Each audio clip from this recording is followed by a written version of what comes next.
इंसान कहता है कि मेरे पास पैसे आए तो मैं कुछ करूं, और पैसा है कि कहता है अरे इंसान, तू कुछ कर तो सही, तभी तो मैं तेरे पास आऊं। नमस्कार, मैं हूं अवधेश श्रीवास्तव, और आज की चर्चा पैसे पर। जी हाँ, ये भी उतना ही बड़ा सत्य है जैसे कि सूरज पूरब से निकलता है, बच्चा माँ की कोख से ही जन्म लेता है। वैसे ही पैसे को सही ढंग से अगर समझा ना जाए, संभाला ना जाए, तो वो बहुत सारे दुख देता है। तो बस इसी पैसे को समझने और इसे संभालने की कला के बारे में आज हम चर्चा करेंगे। यानी कि हम बात करेंगे रॉबर्ट टी कियोसाकी की लिखी book rich dad poor dad की। इस किताब के इंट्रोडक्शन में मैं कुछ और बात कहूं, उससे पहले मुझे डॉक्टर एड कोकेन की एक बात याद आती है। लिखते हैं कि रिच डैड पुअर डैड अमीरी का शॉर्टकट नहीं बताती, ये सिखाती है कि आप पैसे की समझ कैसे विकसित करें, किस तरह से अपने पैसे की जिम्मेदारी निभाएं, और उसके बाद किस तरह से अमीर बने। तो चलिए शुरू करते हैं। दोस्तों, जब भी बात जिम्मेदारी की आती है तो नाम याद आता है उस शख्स का जिसने जिंदगी में कितनी भी ठोकरें खाई हों, कितना भी दुखी रहा हो, पर हमारे हिस्से के गम लिए और अपने हिस्से की खुशी हमें दे दी। पिता। जेब खाली हो फिर भी मैंने उन्हें मना करते नहीं देखा। जेब खाली हो फिर भी मैंने उन्हें मना करते नहीं देखा। अरे मैंने अपने पिता से ज्यादा अमीर इस दुनिया में कोई इंसान नहीं देखा। रॉबर्ट टी कियोसाकी ने उसी पिता को ध्यान में रखते हुए, उन्हें main character of the story बनाते हुए, हमें लाइफ के, आज की जिंदगी के, आज की लाइफ के सबसे इंपॉर्टेंट लेसन को पढ़ाने की कोशिश की है, विच इज पैसा। जी हाँ, हम बचपन से लेकर जवानी तक सिर्फ मार्क्स के पीछे भागते रहते हैं। हमारा जो एजुकेशन का पैटर्न है, पढ़ाई का तरीका है, हम बचपन से सिर्फ यही सुनते आए हैं कि पढ़ो पढ़ो पढ़ो और पढ़ो, और एक लेवल तक पहुंचने के बाद, एक एज तक पहुंचने के बाद डिसाइड करो कि अब क्या करना है। रॉबर्ट टी कियोसाकी इसी बात को बहुत ही खूबसूरती से एड्रेस करते हैं कि हमें पैसे को एक सब्जेक्ट की तरह बचपन से ही क्लासेस में पढ़ाना चाहिए। अगर आज पढ़ाई का मतलब, जिंदगी में सफल होने का मतलब ज्यादा पैसे कमाने से है, तो क्यों ना उस पैसे को सही ढंग से मैनेज करने का गुण हमें बचपन से मिले। स्कूल्स 6 घंटे के 8 घंटे के होते हैं, पर बाकी जो वक्त है वो घर पे बीतता है। तो कहीं ना कहीं स्कूल हो या घर हो, बच्चे को बचपन से ही पैसे की अहमियत, उसकी इंपॉर्टेंस, उसकी मैनेजमेंट के बारे में अगर पढ़ाया जाए तो इसमें कोई भी गलत बात नहीं है।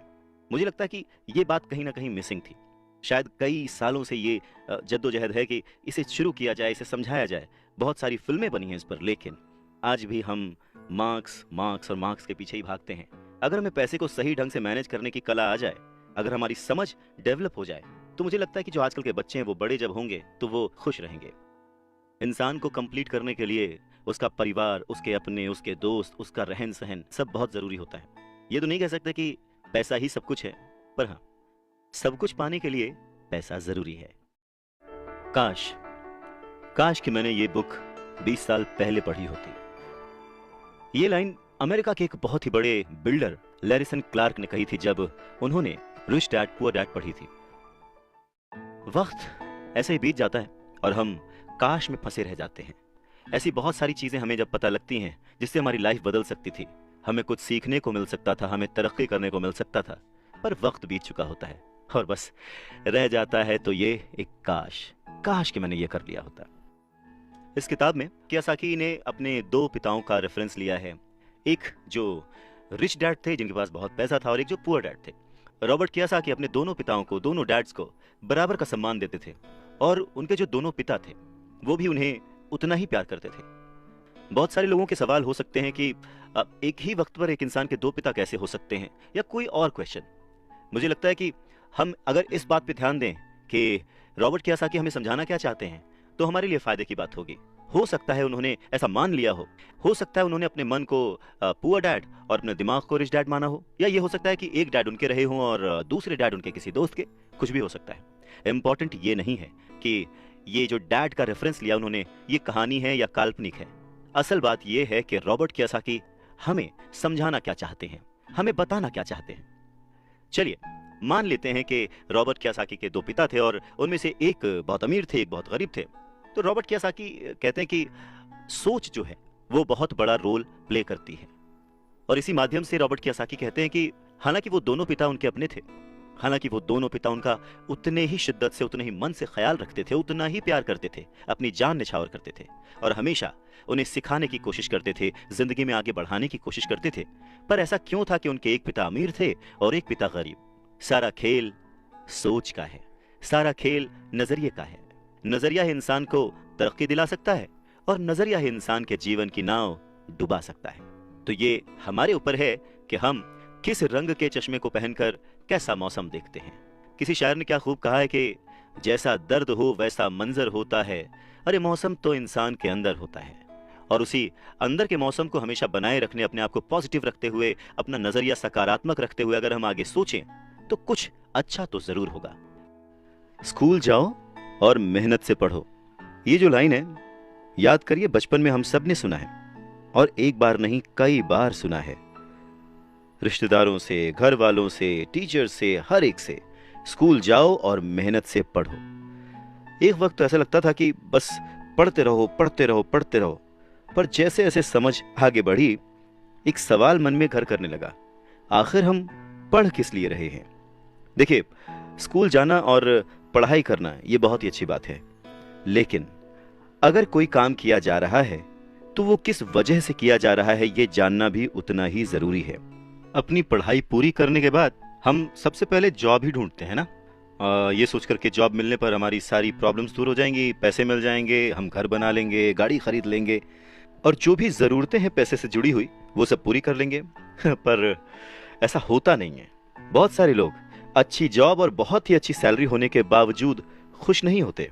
वो अपनी जरूरतें पूरी नहीं कर पाते, बहुत ही मुश्किल से घर का खर्च चला पाते हैं, पर वो लगे रहते हैं इस उम्मीद में कि शायद अगले साल फिर से इंक्रीमेंट होगा, पैसे बढ़ेंगे और उन पैसों से हम अपनी जो जरूरतें हैं जो पूरी नहीं कर पाए हैं उन्हें पूरी कर लेंगे। और वो और ज्यादा मेहनत करते हैं प्रमोशन पाने के लिए। पर वक्त के साथ साथ हमारी जरूरतें और हमारा लालच बढ़ने लगता है। पहले तो पैसे के बिना रहने के डर से हम बहुत मेहनत करने लग जाते हैं और उसके बाद जब हमें सैलरी मिलने लगती है तो हमें लालच और ज्यादा पाने की इच्छा जाग जाती है और चूहे बिल्ली के इसी खेल में हमारी जिंदगी का भी एक पैटर्न बन जाता है। ज्यादा मेहनत करो, ज्यादा पैसे कमाओ, ज्यादा पैसे कमाओ, घर का खर्च चलाओ, पैसे खत्म, फिर ज्यादा मेहनत करो और ये जो विशेष सर्कल है ये चलता रहता है और इसी सर्कल में हम गोल गोल गोल गोल घूमते रहते हैं। अगर हमारे पास ज्यादा पैसे आ भी जाएं तो भी हमें इस विशेष सर्कल में घूमने की आदत पड़ जाती है। हमें डर और लालच पर काबू पाना सीखना बहुत जरूरी है, क्योंकि अगर हम अमीर बन भी गए तो इन आदतों की वजह से हम हमेशा डर के साए में रहेंगे और अपनी जिंदगी को एंजॉय नहीं कर पाएंगे। पहले के जमाने में शिक्षा एक जरिया थी लोगों की पर्सनैलिटी डेवलप करने का और आसपास के हर विषय में उन्हें जानकारी देने का। पर वक्त के साथ साथ पढ़ाई का लक्ष्य, उसका गोल बदल गया। पढ़ाई का मकसद रह गया बड़े होकर अपनी जीविका चलाना, ब्रेड एंड बटर कमाना। और इसमें कुछ गलत भी नहीं है। वक्त के साथ चीजें बदलना बहुत जरूरी है, क्योंकि जो चीज वक्त के साथ नहीं बदलती वो या तो हमारी खुशियां छीनती है या फिर समाज को बहुत ही पीछे ले जाती है। रॉबर्ट टी कियोसाकी ने इस बहुत ही अहम मुद्दे को यहां पर उठाया है अपने book rich dad poor dad में। क्या खूब कहा है कि बचपन से ही अगर हम बच्चे को मनी को एज अ सब्जेक्ट बच्चों को पढ़ाना शुरू करें, उन्हें यह समझाना शुरू करें कि उसे कैसे मैनेज किया जाए, तो बड़े होने पर बच्चों की बहुत सारी प्रॉब्लम्स अपने आप ही सॉल्व हो जाएंगी। बच्चा खुद उन्हें सॉल्व करने की क्षमता रखेगा।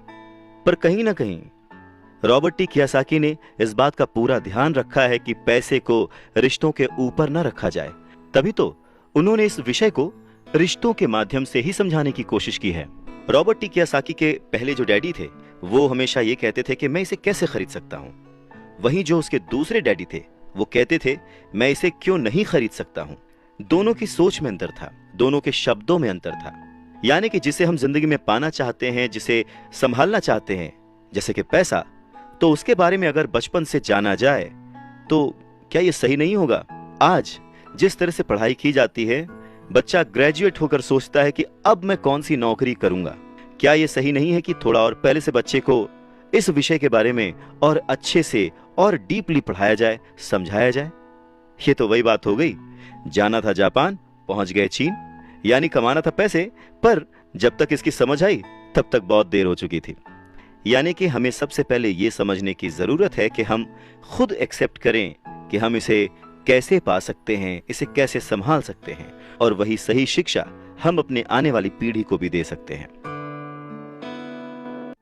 ये कितना सच है ना कि अगर हमें किसी मंजिल की ओर बढ़ना है तो हमें उसी दिशा की ओर रास्ता तय करना पड़ेगा, सफर करना पड़ेगा, मुश्किलों से जूझना पड़ेगा, और तब कहीं जाकर उस मंजिल को हम पा सकते हैं। धन संबंधी जो शिक्षा है उसके बारे में भी कुछ ऐसा ही है। धन कमाना एक अलग बात है, पर उस धन को सही ढंग से संभालना एक अलग कला है। पैसा एक तरह की ताकत है, पर इससे भी बड़ी ताकत है उसे संभाल कर रखने की समझ। पैसा तो आता और जाता रहता है, पर अगर आप ये जानते हैं कि पैसा किस तरह से काम करता है तो आप ज्यादा ताकतवर हो जाते हैं और आप दौलत कमाना शुरू भी कर देते हैं। देखिए, केवल सकारात्मक सोच से ही समस्या हल नहीं होती है। हाँ, ये जरूर है कि सकारात्मक सोच आपको उस दिशा की ओर बढ़ने की हिम्मत देती है। देखिए ना, ज्यादातर लोग स्कूल में पढ़ते हैं और वहां पर वो कभी ये नहीं सीख पाते कि पैसा काम किस तरह से करता है, इसीलिए वो पैसे के लिए काम करने में अपनी पूरी जिंदगी बर्बाद कर देते हैं। रॉबर्ट टी कियोसाकी कहते हैं कि उनकी ये पैसे से जुड़ी हुई शिक्षा, वित्तीय शिक्षा, जब वो केवल 9 साल के थे तभी शुरू हो गई थी। पर सबसे जरूरी बात यह थी कि उन्होंने जो पहला कदम उठाया था, ये निर्णय लिया था कि उन्हें किसकी बात सुननी है, अपने पुअर डैड की, जो कि बहुत ही पढ़े लिखे हैं पर पैसे को अहमियत नहीं देते, या फिर रिच डैड की बात, जो कि उन्हें उतना ही प्यार करते थे जितना कि उनके पुअर डैड। पर उन्होंने पैसे को कभी छोटा नहीं समझा, और क्योंकि रॉबर्ट टी कियोसाकी सिर्फ 9 साल के थे तो उनके रिच डैड ने बहुत ही आसान शब्दों में उन्हें वो लेसन्स पढ़ाए, पैसों के बारे में वो लेसन्स सिखाए। जी हाँ, हम किससे सीख रहे हैं, किसकी बात मान रहे हैं और किसे अपना मार्गदर्शक चुन रहे हैं, ये बहुत जरूरी है। क्योंकि जो हमें गाइड कर रहा है, अगर उसका नजरिया ही अलग है तो वो आपको सही मंजिल की ओर नहीं पहुंचा पाएगा। रॉबर्ट टी कियोसाकी के दोनों ही डैड्स, रिच डैड और पुअर डैड, उन्हें उतना ही प्यार करते थे, पर सिर्फ नजरिए की वजह से रॉबर्ट टी कियोसाकी ने अपने रिच डैड की बात सुनना प्रेफर किया। रॉबर्ट टी कियोसाकी कहते हैं कि जब तक उनके रिच डैड रहे, उन्होंने पूरे लाइफ में सिर्फ 6 ही लेसन उन्हें सिखाए, और ये 6 लेसन उन्होंने अपनी book rich dad poor dad में लिखी है, जो कि एक बच्चा भी समझ सकता है। सबक नंबर 1, अमीर लोग पैसे के लिए काम नहीं करते। सबक नंबर 2, पैसे की समझ क्यों सिखाई जानी चाहिए। सबक नंबर 3, अपने काम पर ध्यान दो और अपने काम से काम रखो। सबक नंबर 4, टैक्स क्या है उसे समझो और कॉरपोरेशंस की ताकत। सबक नंबर 5, अमीर लोग पैसे को जन्म देते हैं। सबक नंबर 6, पैसे कमाने के लिए काम ना करें, सीखने के लिए काम करें। अमीर लोग पैसे के लिए काम नहीं करते। रॉबर्ट टी कियोसाकी एक कहानी का जिक्र करते हैं। कहते हैं कि जब वो छोटे थे तो उन्होंने अपने डैडी से पूछा कि डैडी, क्या आप बता सकते हैं कि अमीर कैसे बना जाए। ये सुनकर उनके पुअर डैडी, जो कि एक स्कूल में पढ़ाते थे, उन्होंने कहा कि बेटे, तुम अमीर क्यों बनना चाहते हो। इस पर कियोसाकी कहते हैं कि कुछ बच्चों ने और उनके पेरेंट्स ने उन्हें गरीब कहा। यह सुनकर उनके पुअर डैड सोच में पड़ जाते हैं और फिर उसके बाद उनसे कहते हैं, देखो, अगर तुम अमीर बनना चाहते हो तो तुम्हें पैसे बनाना सीखना चाहिए। इस पर कियोसाकी ने अपने डैड से पूछा, मैं पैसे बनाना किस तरह से सीख सकता हूं। तो डैड ने जवाब दिया, अपने दिमाग से। और उसके बाद वो अपना चश्मा पहनकर अपना अखबार पढ़ने लग गए, जिसका मतलब ये था कि अब इससे ज्यादा मुझसे और कोई सवाल मत पूछना, क्योंकि मुझे इसके बारे में कुछ नहीं पता। इस बात को कियोसाकी पूरी रात सोचते रहे और अगली सुबह अपने सबसे अच्छे और करीबी दोस्त माइक को अपनी ये बात बताई।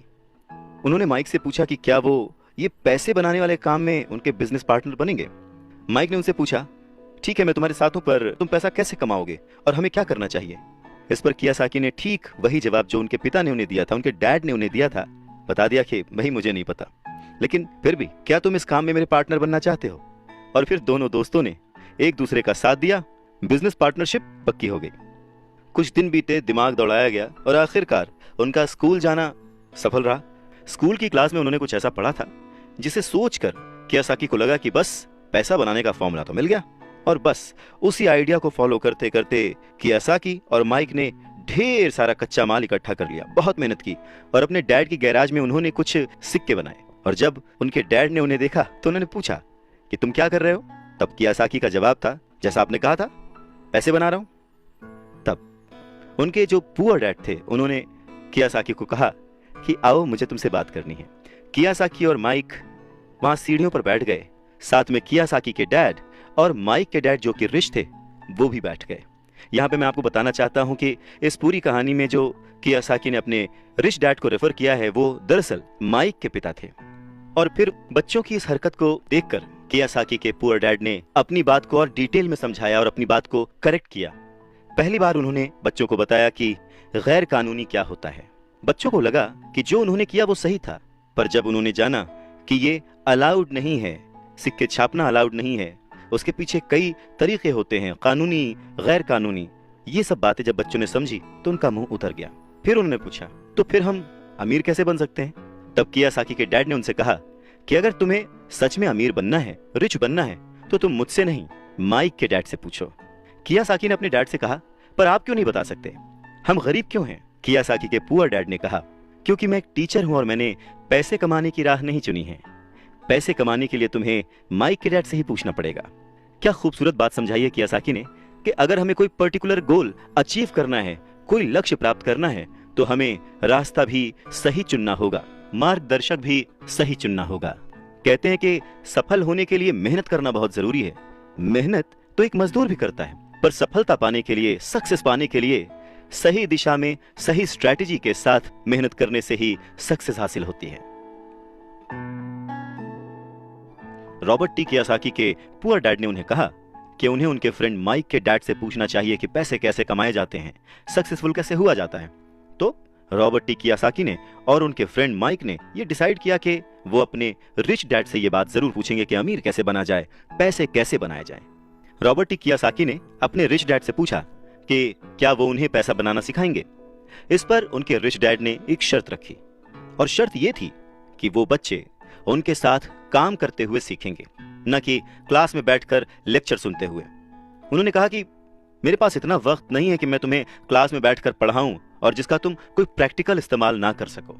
इस बात को सुनकर रॉबर्ट टी कियासाकी और माइक थोड़ा सा कंफ्यूज हो गए। वो समझ नहीं पा रहे थे कि उन्हें हाँ कहना चाहिए या नहीं। उन बच्चों की कंफ्यूजन देखकर उनके डैड ने उनसे कहा, अगर जिंदगी में सक्सेस पाना चाहते हो, सफल होना चाहते हो, तो कम समय लेकर डिसाइड करना सीखो, जल्द से जल्द डिसीजन लेना सीखो। उन्होंने जल्दबाजी करने को नहीं कहा, पर हाँ, जितना कम समय हो सके उतने कम समय में सही निर्णय लेने की कला जिसको आती है वो जिंदगी में हमेशा आगे जाता है। यही उनकी सीख थी। और फिर बच्चों ने डिसाइड किया कि वो खेल छोड़कर सीखने का विकल्प चुनेंगे, काम करने का विकल्प चुनेंगे, ताकि उन्हें ये समझ में आ सके कि पैसे कैसे कमाए जा सकते हैं। बस फिर क्या था, बच्चे अगले ही दिन अपने रिच डैड के पास पहुंच गए। उनके रिच डैड ने उन बच्चों को एक शॉप पर सफाई का काम दिया। अब क्योंकि उस वक्त एसी और इस तरह की चीजें ज्यादा चलन में नहीं थी, तो दरवाजे मोस्टली खुले ही रहते थे, जिसकी वजह से सामान पर धूल जमी रहती थी और इस काम के उन्हें 30 सेंट मिलते थे। इस तरह से उन्हें एकदम भी पैसे नहीं बचते थे। वो परेशान रहते थे और एक दिन उन्होंने माइक से कहा कि मैं अब काम नहीं करूंगा, या तो वो मेरी तनख्वाह बढ़ाएं या फिर मैं काम छोड़ रहा हूं। उसके बाद 9 साल के रॉबर्ट टी कियासाकी और उनका दोस्त माइक उनके रिच डैड से मिलने पहुंचे। रिच डैड के सामने बैठते ही माइक बुरी तरह से रो पड़े और उन्होंने कहा, डैड, आपने कहा था कि अगर मैं आपके लिए काम करूंगा तो आप मुझे पैसा कमाना सिखाएंगे। अपनी तरफ से मैंने पूरी तरह से, पूरी ईमानदारी से काम किया है, कड़ी मेहनत की है। इस काम के लिए मैंने अपनी खेल तक की कुर्बानी दे दी और अब आप अपने वादे से मुकर रहे हैं। आपने मुझे कुछ भी नहीं सिखाया। लोग आपको लालची कहते हैं, जो सिर्फ पैसे कमाना चाहता है पर अपने साथ काम करने वालों का बिल्कुल भी ध्यान नहीं रखता। मैं एक छोटा सा बच्चा हूं और आपको मेरे साथ ऐसा बर्ताव नहीं करना चाहिए था।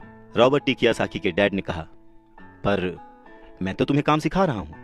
रॉबर्ट टी कियासाकी कहते हैं कि उस वक्त वो गुस्से में थे, तो उन्होंने पूछा, नहीं, आप मुझे कुछ नहीं सिखा रहे, बताइए आपने मुझे क्या सिखाया। कुछ भी नहीं। आपसे सीखने के लिए मैं बस चंद सिक्कों में काम करने के लिए तैयार हो गया और उसके बाद तो आपने मुझसे बात तक नहीं की। मैं आपकी शिकायत सरकार से करूंगा। हमारे देश में भी बाल श्रम कानून है, आप तो जानते ही हैं। मेरे पुअर डैड सरकार के लिए काम करते हैं। इस बात को सुनकर उनके रिच डैड ने कहा, शाबाश, अब तुम उन लोगों की तरह बोल रहे हो जो कभी मेरे लिए काम करते थे। या तो मैंने उन्हें नौकरी से निकाल दिया या फिर उन्होंने खुद ही नौकरी छोड़ दी। रही बात तुम्हें कुछ सिखाने की, कौन कहता है कि मैंने तुम्हें कुछ नहीं सिखाया?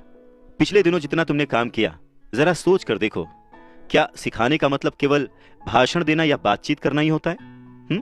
इस तरह से तो तुम्हें स्कूल्स में सिखाया जाता है, पर जिंदगी में कोई तुम्हें भाषण देकर या बातचीत करके नहीं सिखाएगा। तुम्हें उस दौर से गुजरना पड़ेगा, कठिनाइयों से जूझना पड़ेगा, अपना रास्ता खुद ढूंढना पड़ेगा और फिर जिंदगी तुम्हें सबक सिखाएगी, तुम्हें और बेहतर इंसान बनाएगी। सच ही तो है, जिंदगी के तमाम मोड़ आते हैं, ऐसे मकाम आते हैं जिन पर हमें धक्का लगता है, ठोकरें लगती हैं।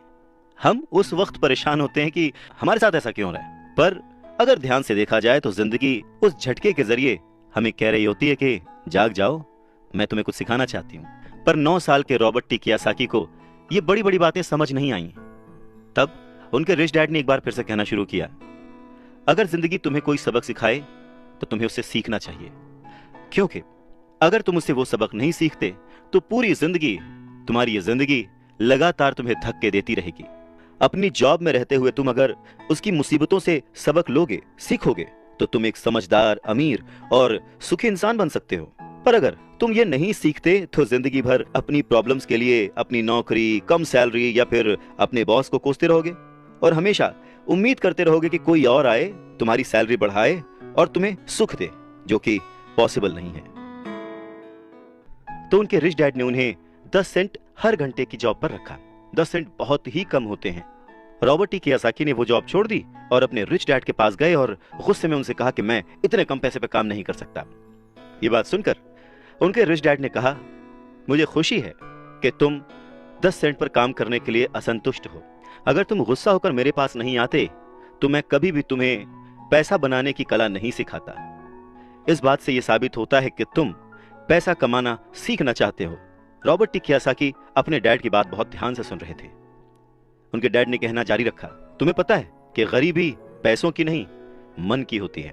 इंसान पूरी जिंदगी डरते डरते सिर्फ पैसे के लिए ही काम करता रहता है। मैं कभी नहीं कहूंगा कि तुम पैसे के लिए काम करो। तुम्हें ऐसा काम करना चाहिए कि तुम्हारा पैसा तुम्हारे लिए काम करे। लोग कहते हैं कि मैं समस्या की जड़ हूं, मैं उन्हें कम पैसे देता हूं, पर सच तो यह है कि लोग उसी वेतन में काम करते रहना चाहते हैं। वो अपने आप से नहीं पूछते कि वो क्यों उतने कम पैसे में काम कर रहे हैं। पर अगर वो लोग या तुम इसी तरीके से सोचते रहे कि समस्या की जड़ मैं हूं, तो जिंदगी भर न वो लोग कुछ सीख पाएंगे न तुम कुछ सीख पाओगे। आसान क्या है, मुझे बदलना या फिर खुद को बदलना और अपने आप को इस लायक बनाना कि आप उससे अच्छा काम सीख पाएं। अगर तुम पैसे के लिए काम करना सीखना चाहते हो तो स्कूल में ही रहो। यह सीखने के लिए उससे बढ़िया जगह कोई और है नहीं। परंतु अगर तुम ये सीखना चाहते हो कि पैसा तुम्हारे लिए किस तरह से काम करे, तो मैं तुम्हारा रिच डैड तुम्हें यह सिखा सकता हूं। पर यह तभी संभव होगा, तभी पॉसिबल होगा जब ये तुम खुद सीखना चाहो। तो तुम सीखने के लिए तैयार हो? रॉबर्ट टी कियोसाकी ने हाँ में सर हिलाया और फिर रिच डैड ने कहना शुरू किया, देखो बच्चे, जैसे मैंने कहा, सीखने के लिए बहुत कुछ है। पैसे से अपने लिए काम कैसे करवाया जाए, ये जिंदगी भर चलने वाली पढ़ाई है। मैं पहले से ही जानता हूं कि मेरी धन संबंधी पढ़ाई जीवन भर चलेगी और इसकी वजह यह है कि मैं जितना ज्यादा जान लेता हूं, उससे भी ज्यादा जानने की मेरी इच्छा बढ़ती चली जाती है। बहुत ही कम लोगों को इस बात का एहसास होता है कि असली समस्या पैसे की नहीं है। असली समस्या, असली प्रॉब्लम नॉलेज की है, सोच की है। तो क्या तुम्हारे अंदर सीखने की उतनी ही इच्छा है जितना पहले थी? इस पर रॉबर्ट टी कियोसाकी ने कहा, हाँ बिल्कुल, मैं दूसरे लोगों की तरह थोड़े हूं, मैं सीखना चाहता हूं। तब रिच डैड ने कहना शुरू किया, ठीक है, तो कल से तुम फिर वापस काम पर जाओ, पर इस बार मैं तुम्हें कोई तनख्वाह नहीं दूंगा। तुम्हारी तनख्वाह बंद। तुम हर शनिवार 3 घंटे उसी तरह काम करोगे, लेकिन इस बार तुम्हें 10 सेंट प्रति घंटे के हिसाब से सैलरी नहीं मिलेगी। तुमने तो कहा है कि तुम पैसे के लिए काम करना नहीं सीखना चाहते, इसलिए मैं तुम्हें बदले में कुछ भी नहीं दूंगा। अपने रिच डैड की बात सुनकर रॉबर्ट टी कियोसाकी बहुत ही कंफ्यूज हो गए। उन्हें समझ ही नहीं आया कि वो आखिर क्या करें। और अगले 3 हफ्ते तक रॉबर्ट टी कियोसाकी अपने दोस्त माइक के साथ हर शनिवार को मुफ्त में काम करते रहे। काम बहुत परेशानी वाला नहीं था और समय गुजरने के साथ साथ ये आसान भी होता गया। पर उन्हें अफसोस था तो अपने छूटे हुए बेसबॉल गेम्स और कॉमिक्स का, क्योंकि वो अब उसका मजा नहीं ले सकते थे और साथ ही उन्हें कुछ पैसे भी नहीं मिल रहे थे। तीसरे हफ्ते दोपहर में रॉबर्ट टी कियोसाकी के रिच डैड उनकी शॉप पर आए, जहां पर वो बच्चे काम करते थे, और उन्हें कहा कि क्या तुम जिंदगी भर जो मेरे बाकी एम्प्लॉइज हैं उनकी तरह ही काम करना चाहते हो, डरते रहना चाहते हो? मुझे लगता है कि मुझे तुम्हारी सैलरी बढ़ा देनी चाहिए, 25 सेंट्स पर आवर।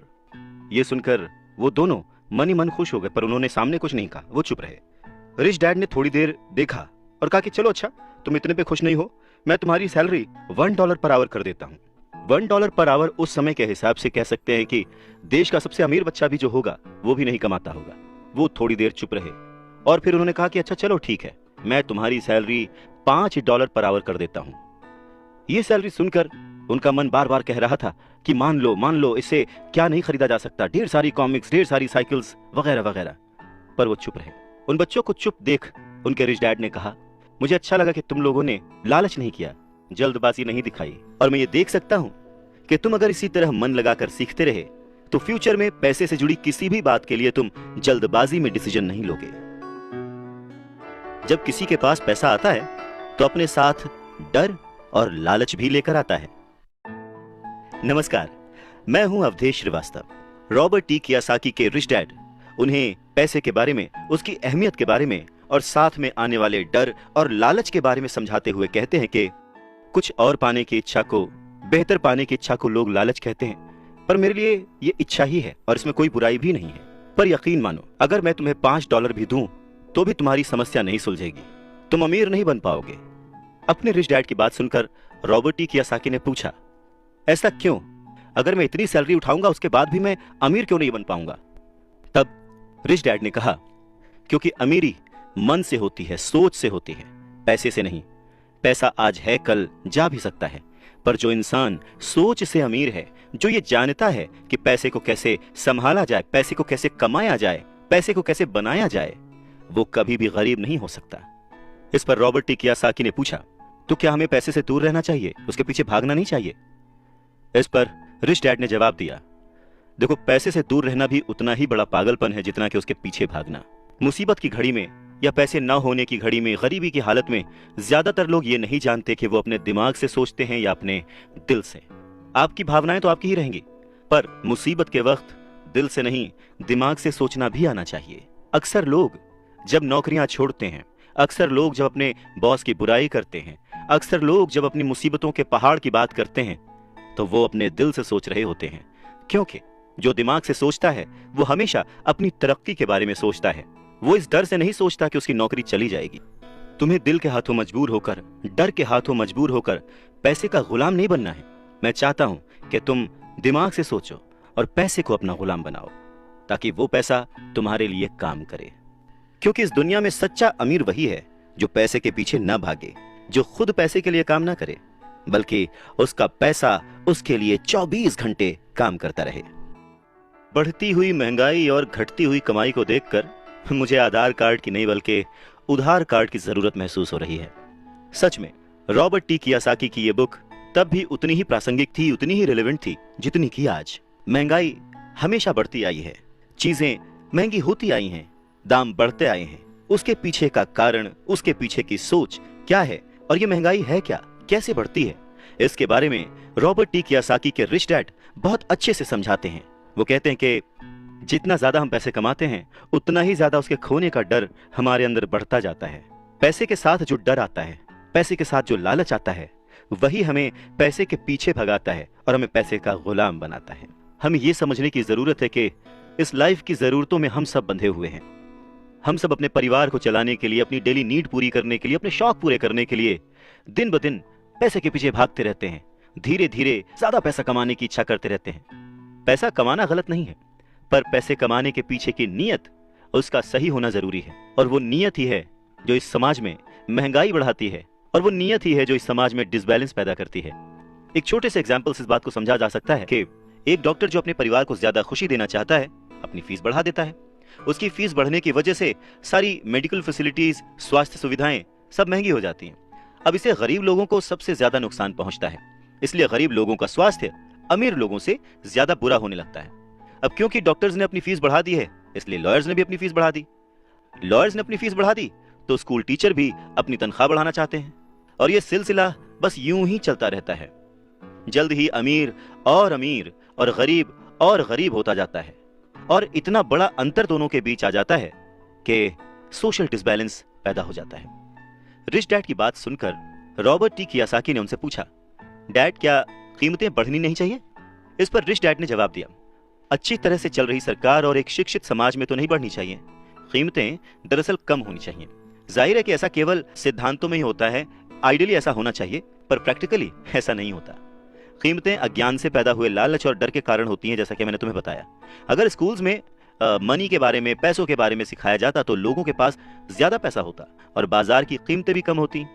ये सब कुछ इंटर रिलेटेड है, एक दूसरे से जुड़ा हुआ। पर हमारी सोसाइटी में सिर्फ पैसे के लिए काम करना सिखाया जाता है, पैसे की ताकत का इस्तेमाल करना नहीं सिखाया जाता। और इसीलिए मैं हमेशा कहता हूं कि पैसे से जुड़े ऐसे किसी भी मुद्दे पर दिमाग से सोचने की जरूरत है। इसके आगे रॉबर्ट टी कियोसाकी अपने डैड से पूछते हैं, डैड बहुत देर से आप कह रहे हैं कि दिल से मत सोचो, दिमाग से सोचो, आखिर दिल से सोचने और दिमाग से सोचने में फर्क क्या है? इस पर रिच डैड उन्हें समझाते हैं, देखो मैं ये बात अक्सर सुनता हूँ कि हर आदमी को काम करना पड़ता है, या फिर अमीर लोग दूसरों के पैसे मार लेते हैं, मेरी सैलरी बढ़नी चाहिए, मैं इस काम से खुश नहीं हूं, मैं दूसरी जगह जॉब ढूंढ लूंगा, वगैरह वगैरह। पर अगर हम ध्यान से देखें तो ये सारी बातें भावनाओं में बहकर कही गई हैं, ये सारी बातें इमोशनल होकर कही गई हैं, और अक्सर भावनाओं में बहकर हम जो भी डिसीजन लेते हैं वो सिर्फ हमें नुकसान पहुंचाता है। तो बात को समझो, जब भी कोई डिसीजन लो दिमाग से लो, जल्दबाजी मत करो, हाँ पर जल्दी करो। बस इसी तरह से मन लगाकर काम करते रहो, तुम्हारा जो दिमाग है वो तुम्हें जल्द से जल्द कुछ ना कुछ ऐसे सही तरीके बता ही देगा जिससे तुम ज्यादा कमा पाओगे, ऐसी चीजें देख पाओगे जो दूसरे लोग नहीं देख पाते। मौका उनकी नाक के नीचे होता है, अवसर उनके पास होता है, सामने होता है, पर वो उसे पहचान नहीं पाते। पर अगर तुम दिमाग से काम लोगे तो तुम उन्हें पहचान पाओगे, उन मौकों का फायदा उठा पाओगे और जिंदगी में आगे बढ़ पाओगे। पैसा आए तो मुसीबत, ना आए तो मुसीबत, इसीलिए पैसे को समझना बहुत जरूरी है। रॉबर्ट टी कियोसाकी कहते हैं कि वो और उनका दोस्त माइक अब बड़े हो चुके थे, और माइक ने अपने डैडी का बहुत बड़ा सा कारोबार संभाल लिया था और बहुत सक्सेसफुल भी था। और अब माइक अपने बेटे को ठीक वैसे ही सिखा रहा था जैसे कि उसके डैड ने, यानी कि रॉबर्ट टी कियोसाकी के रिच डैड ने उन दोनों को सिखाया था। रॉबर्ट टी कियोसाकी कहते हैं कि जब वो 47 साल के हुए तो उन्होंने डिसाइड किया कि अब उन्हें रिटायर हो जाना चाहिए। रिटायरमेंट का ये मतलब नहीं होता कि काम नहीं किया जाएगा या आगे काम नहीं करना चाहते, वगैरह वगैरह। रिटायरमेंट का मतलब ये होता है कि अब आप इस लायक हो गए हैं कि आपका पैसा आपके लिए काम करे। रिटायरमेंट का सही मतलब यही है कि आपने पूरी जिंदगी जो मेहनत करके, जो स्ट्रैटेजीज बना के, सही जगह निवेश करके पैसा लगाया था, अब आपकी वो एज आ चुकी है कि अब आप उस पैसे को एंजॉय करें, क्योंकि आपका पैसा अब आपके लिए काम करना शुरू कर चुका है। कुछ लोग पूरी जिंदगी काम करते रहते हैं, रिटायर नहीं हो पाते। पूरी जिंदगी काम करना गलत नहीं है, पर यह डिफरेंस समझना बहुत जरूरी है कि पैसे की जरूरत की वजह से पूरी जिंदगी काम कर रहे हैं, उसका गुलाम बन के काम कर रहे हैं, या फिर उसका मालिक बन के और अपने काम को एंजॉय करके पूरी जिंदगी काम कर रहे हैं। रिटायरमेंट को दूसरे शब्दों में चिंताओं से आजादी भी कह सकते हैं। इसका मतलब यह है, पैसा अगर सही तरह से खर्च किया जाए, पैसे को अगर सही तरह से मैनेज किया जाए तो वो अपने आप बढ़ता रहता है। ये ठीक एक पेड़ लगाने की तरह है कि आप सालों तक इसे पानी देते हैं। जब आप अपने बिजनेस में होते हैं, अपनी जॉब में होते हैं, और कभी भी इसमें कोताही नहीं करते। जब भी उस पेड़ को जरूरत होती है आप उसकी सेवा करते हैं, और फिर जब वो पेड़ बड़ा हो जाता है, जमीन की गहराइयों में उसकी जड़ें पहुंच जाती हैं, फिर वो अपने आप आपको छाया और फल देता है, और फिर आपको उसके लिए काम करने की जरूरत नहीं पड़ती। पैसा भी कुछ कुछ उस पेड़ की ही तरह है। अगर इस बात को एक दूसरे एग्जाम्पल से समझें तो हमें जैसा गोल बनाना है उसके लिए हमें प्रिपरेशन भी वैसी ही करनी पड़ेगी। अगर बहुत ऊंची बिल्डिंग बनानी है तो हमें उसकी नींव बहुत गहरी खोदनी पड़ेगी, और अगर हमें सिर्फ छोटा सा घर बनाना है तो उसकी नींव छोटी होगी। पर प्रॉब्लम यही होती है, हम छोटी सी नींव खोद कर बहुत बड़ी सी बिल्डिंग बनाने की कोशिश करते हैं जो कि बाद में ढह जाती है। तो जरूरी क्या है? पैसे को समझना, पैसे को संभालना। पैसे को संभालने के लिए उसे समझा कैसे जाए, इसके लिए सबसे जरूरी बात है लायबिलिटीज और एसेट्स के बीच फर्क को समझा जाए, और एसेट्स को खरीदा जाए और लायबिलिटीज में पैसे न डाले जाएं। अच्छा, ये सुनने में बहुत ही आसान लगता है, लेकिन सच यही है कि ये आपको अमीर बनने में बहुत मदद करेगा। लेकिन अगर ये इतना ही सिंपल है तो फिर हर कोई इस बारे में सोचता क्यों नहीं? लोगों को लगता है कि उन्हें लायबिलिटीज और एसेट्स के बीच फर्क पता है, पर लायबिलिटीज और एसेट्स के बीच का जो बारीक सा फर्क है वही लोगों को नहीं पता है। तो चलिए इसके बारे में और डिटेल में बात करते हैं। लायबिलिटीज और एसेट्स क्या हैं? लायबिलिटीज वो हैं जहां से आपको पैसा कभी नहीं आएगा, उल्टे आपको उसमें और पैसा डालते रहना पड़ेगा। और एसेट्स वो चीजें हैं जो आपको पैसा देती रहेंगी, दिन ब दिन उनकी कीमत बढ़ती रहेगी, वो आपको अमीर और अमीर बनाती रहेंगी। इसको अगर इनकम और एक्सपेंस के टर्म में समझें तो और आसान होगा। सिंपल सा मतलब है, इनकम है कि आपके पास कितना पैसा आया, और एक्सपेंस है कि आपने कितना पैसा खर्च किया। तो जब भी ऐसी कंफ्यूजन हो, सही तरीका यह है कि एक बैलेंस शीट बनाएं जिसमें अपने एसेट्स और लायबिलिटीज जरूर लिखें। 1 रुपया मांगता था 2 रुपए थमा देते थे, 1 रुपया मांगता था 2 रुपए थमा देते थे। कुछ इस तरह से पापा मुझे अमीर बना दिया करते थे। कहते हैं कि सोच अगर सही दिशा में हो तो मंजिल बड़ी आसानी से मिल जाती है। इंसान की जरूरतों को पूरा करने के लिए पैसे की आज कितनी जरूरत है, ये बात हम में से किसी से भी छिपी हुई नहीं है। हम सब दिन रात मेहनत करते हैं, सोचते हैं कि हम अमीर बन जाएं, पर क्या वो सोच हमारे अंदर है? हम छोटे थे तो 1 रुपए 2 रुपए में भी खुश हो जाते थे, पर आज ना जाने कितने पैसे कमाने के बाद भी हम खुश नहीं हो पाते। गरीबी ही महसूस होती है, हमेशा कमी लगी रहती है। तो कारण क्या है? फर्क क्या है? फर्क सिर्फ सोच का है, जिसके बारे में रॉबर्ट टी कियोसाकी कहते हैं कि अमीर लोगों के पास ज्यादा पैसा इसलिए होता है क्योंकि वो प्रिंसिपल पर यकीन करते हैं। वहीं दूसरी तरफ गरीब लोग प्रिंसिपल को ठीक से समझ नहीं पाते। इसीलिए इस बात पर जोर दिया जाता है कि केवल लिटरेट होना काफी नहीं है, फाइनेंशियली लिटरेट होना जरूरी है। सिर्फ नंबर से कुछ नहीं होता, मार्क्स से कुछ नहीं होता। फर्क तो तब पड़ता है जब आप अपनी सक्सेस स्टोरी खुद लिखें। अधिकतर फैमिलीज में देखा गया है कि जो मेहनती होता है उसके पास पैसा भी ज्यादा होता है, मगर उसका फायदा क्या जब सारा पैसा लाइबिलिटीज में खर्च हो जाए। वैसे ये बहुत ही इंटरेस्टिंग एक्सरसाइज है, करके देखनी चाहिए। लाइबिलिटीज वर्सेस एसेट्स, ये चार्ट बनाकर जब आप देखेंगे तो पाएंगे कि आपका खर्च करने का पैटर्न कैसा है, तरीका सही है या गलत। और तब आप ये भी नोटिस कर पाएंगे कि आपका ज्यादा खर्च किस तरफ हो रहा है, लाइबिलिटीज की तरफ या एसेट्स की तरफ, और आपको अपने खर्च पर कितना कंट्रोल करने की जरूरत है। तो इस पूरी बात को अगर आसान शब्दों में समझा जाए तो वो ये कि अपना पैसा कैसे खर्चें, बस यही मुद्दे की बात है और कुछ नहीं। अच्छा, एक और जरूरी बात है, पुराने समय में अगर देखा जाए तो लोगों के गोल होते थे, हम डॉक्टर बनेंगे, लॉयर बनेंगे, ये सारे प्रोफेशंस हैं, पर इनका अमीरी से कोई कनेक्शन नहीं है।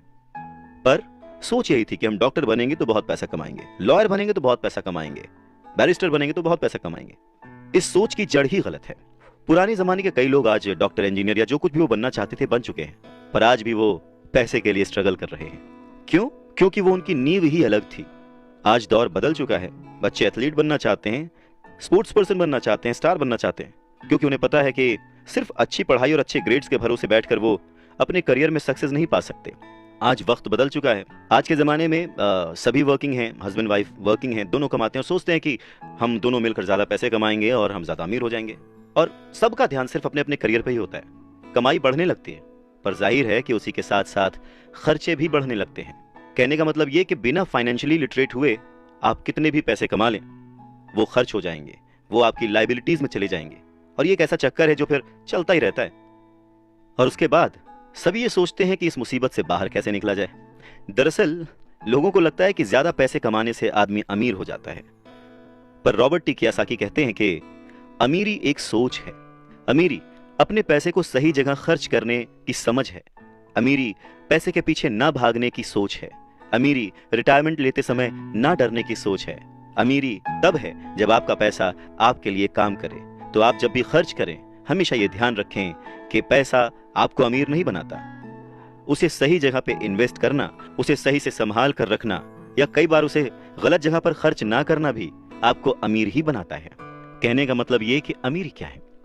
अमीरी वो नहीं कि आप कितना पैसा कमा पाते हैं, अमीरी तो वो है कि आप कितना पैसा बचा पाते हैं। आप ठहर जाएंगे तो चलेगा, आपकी सोच नहीं ठहरनी चाहिए, क्योंकि अगर सोच ठहर गई तो जिंदगी बिना किसी सोच के गुजर जाएगी। बात सन 1947 की है। दुनिया की सबसे बड़ी फूड चेन मैकडॉनल्ड के फाउंडर रे क्रॉक ने एक MBA क्लास में स्पीच दी। बहुत ही शानदार स्पीच, लोगों ने बहुत तालियां बजाईं, खुश हुए। स्पीच के बाद MBA के स्टूडेंट्स ने उनके साथ वक्त बिताना चाहा, उनसे रिक्वेस्ट की कि सर थोड़ा टाइम हमारे लिए स्पेयर कर लें।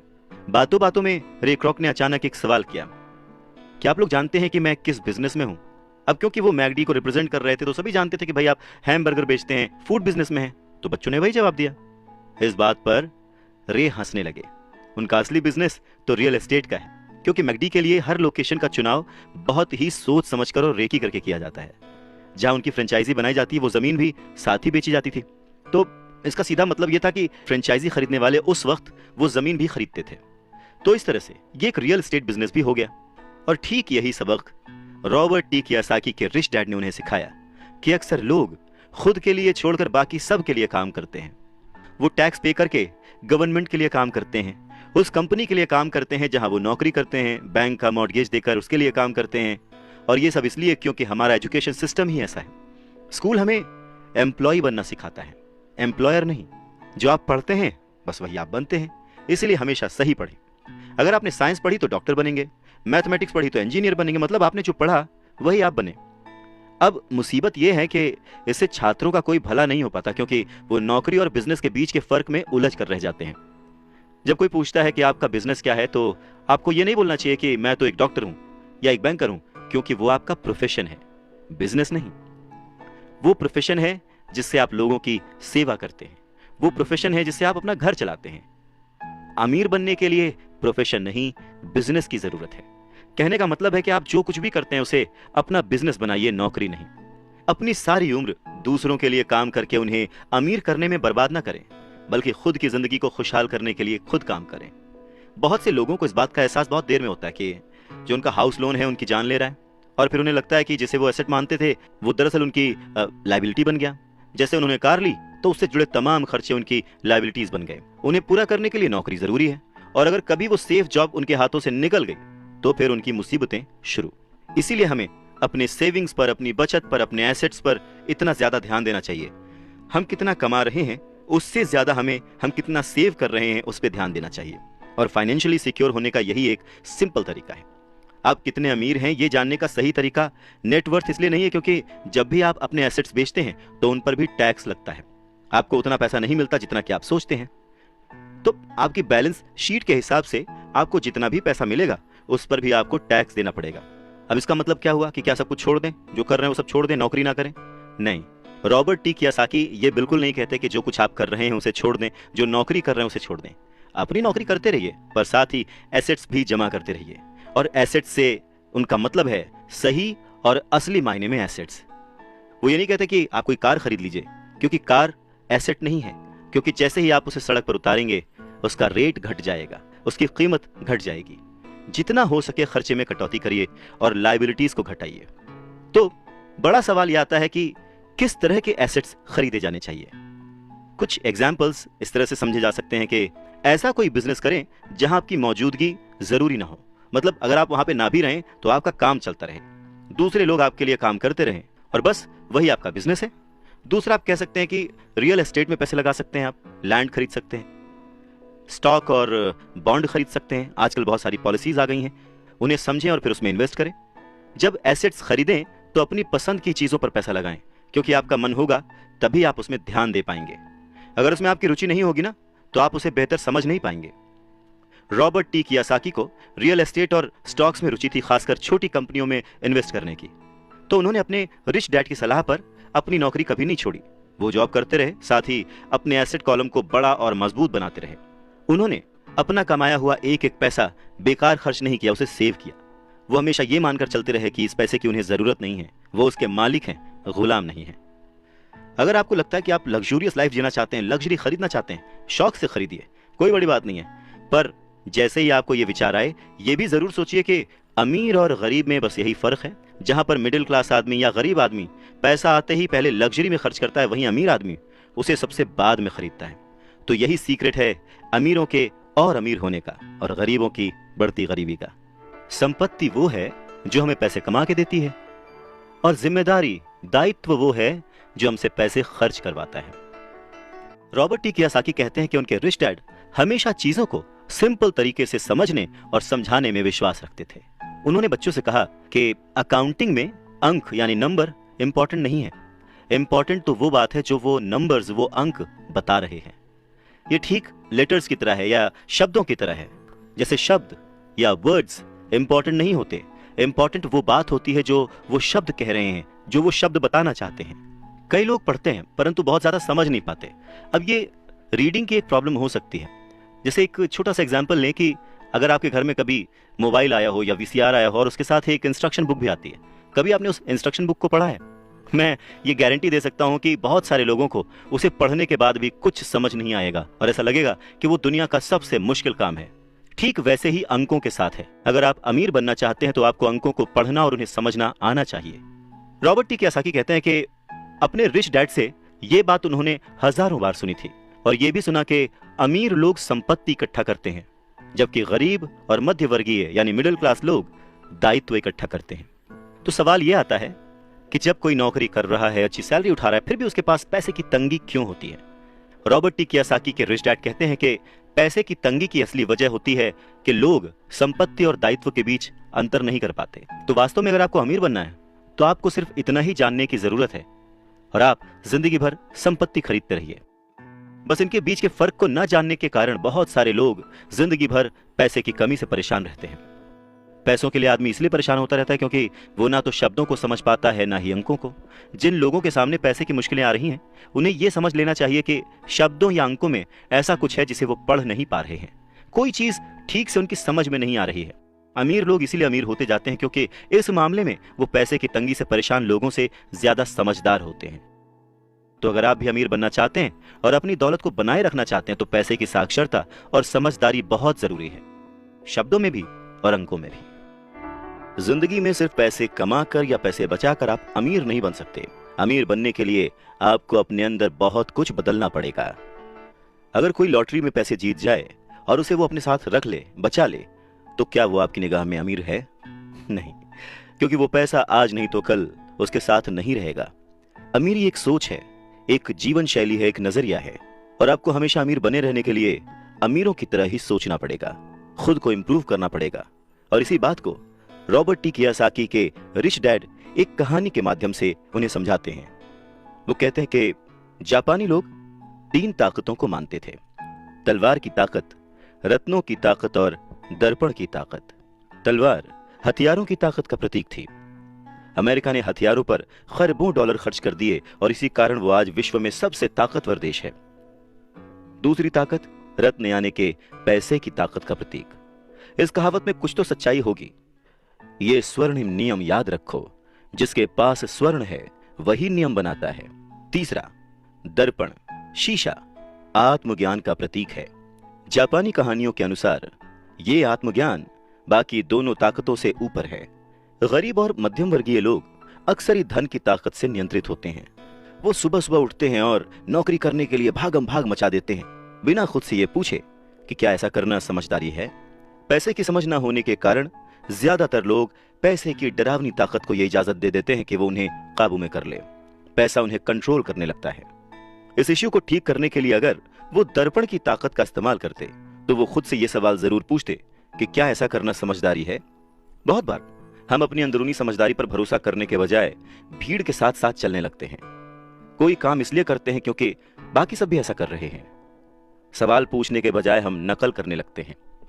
अक्सर नासमझी के कारण वही दोहराने लगते हैं जो हमें सिखाया गया है। और इस तरह के विचार कि आपका घर आपका सबसे बड़ा एसेट है, आपका घर आपका सबसे बड़ा निवेश है, अगर आप ज्यादा कर्ज लेते हैं तो आपको टैक्स में ज्यादा छूट मिलेगी, अच्छी नौकरी, सुरक्षित नौकरी खोजो, गलतियां मत करो, वगैरह वगैरह। तो ऐसी चीजें हम भीड़ की बात सुनकर करने लग जाते हैं, खतरे नहीं उठाते। दूसरी जरूरी बात, ऐसा कहा जाता है कि ज्यादातर लोगों के लिए मौत से भी डरावनी चीज होती है भीड़ के सामने बोलना, उन्हें एड्रेस करना। मनोवैज्ञानिक कहते हैं कि बहुत सारे लोग कॉमन स्टेज पर बोलने से इसलिए डरते हैं क्योंकि उन्हें यह डर होता है कि कहीं उनकी बुराई होगी, लोग उनके ऊपर हंसेंगे, वो अकेले रह जाएंगे, लोग उनसे दूर हो जाएंगे।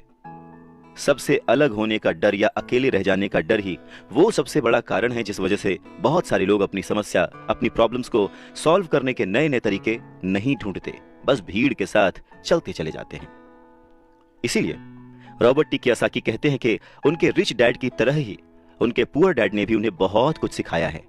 और उनमें से एक जरूरी बात यह थी कि क्यों और किस तरह से जापानी लोग दर्पण की ताकत को, आईने की ताकत को सबसे ज्यादा इंपॉर्टेंस देते थे। क्योंकि जब इंसान आईने में खुद को देखता है तभी उसे सच्चाई का पता चलता है। और ज्यादातर लोग खतरा मत उठाओ इसलिए कहते हैं क्योंकि वो खुद से डरे हुए होते हैं। ये किसी भी चीज के बारे में कहा जा सकता है, जैसे खेल में, रिलेशनशिप्स में, करियर में, पैसों में, वगैरह वगैरह। और सबसे इंपॉर्टेंट बात यह कि आईने में देखकर आप खुद से झूठ बोल सकते हैं क्या?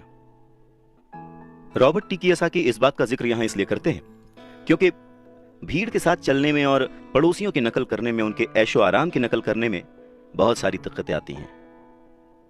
पैसों की समस्या पैदा हो जाती है।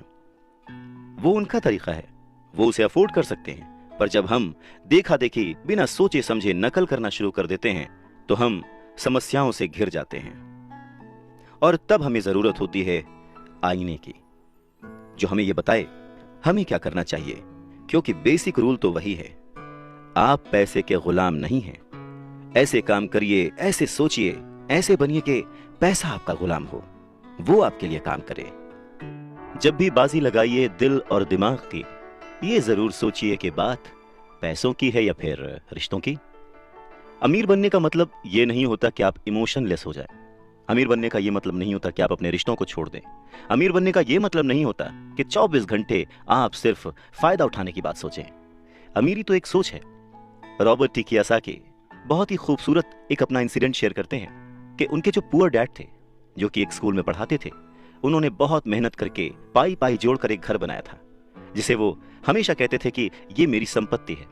रॉबर्ट टी कियोसाकी जब अपने रिच डैड की संगत में आए, तब उन्होंने जाना कि संपत्ति और दायित्व में डिफरेंस क्या है, एसेट और लायबिलिटी में डिफरेंस क्या है।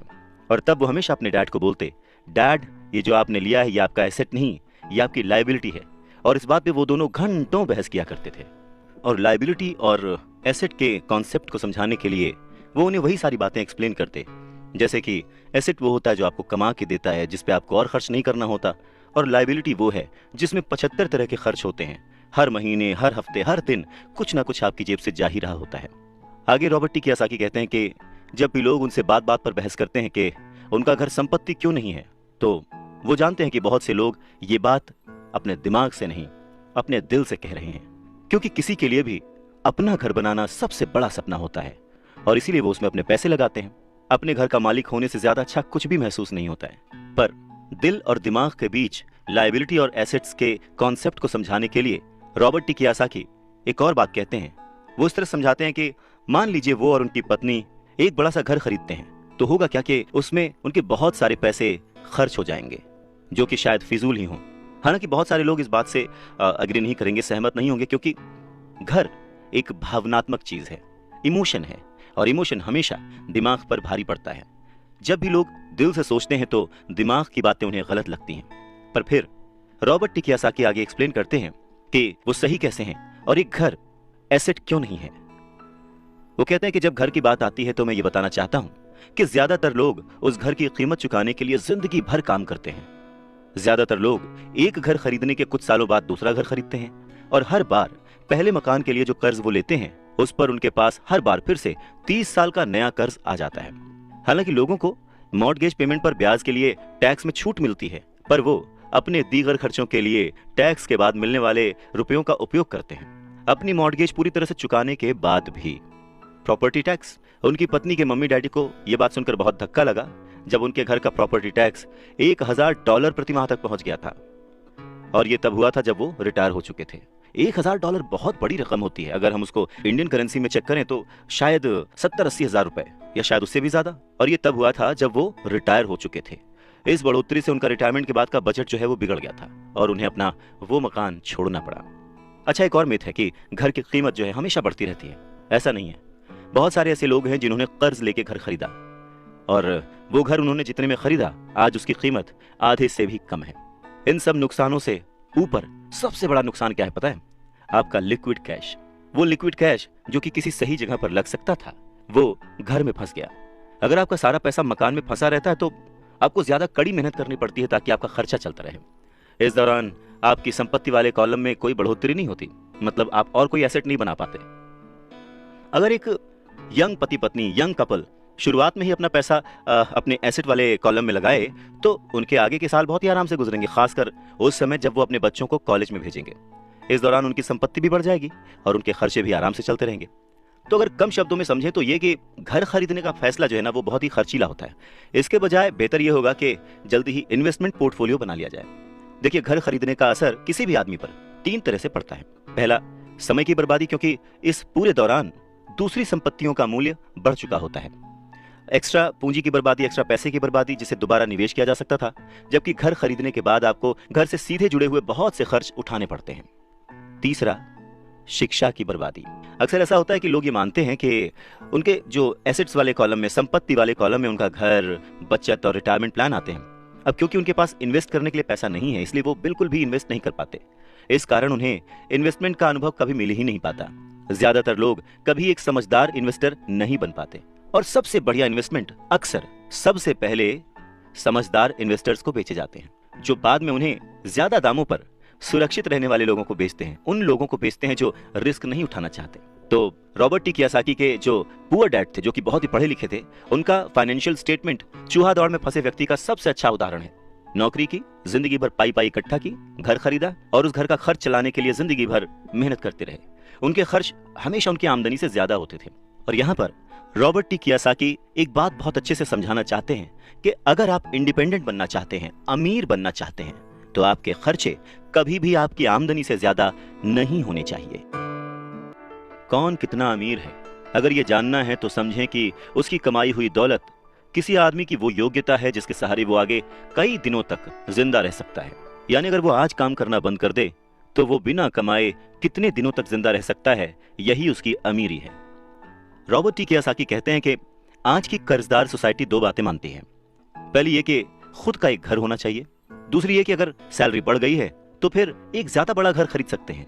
पर ऐसी सोच, ऐसी स्ट्रैटेजी की वजह से परिवार ज्यादा कर्ज में फंस जाता है। लोग बुरी तरह से पैसों की तंगी का सामना करने लगते हैं। वो लोग अपनी जॉब्स में बहुत अच्छी सैलरी उठा रहे होते हैं, लेकिन इस सोच की वजह से वो सेविंग नहीं कर पाते।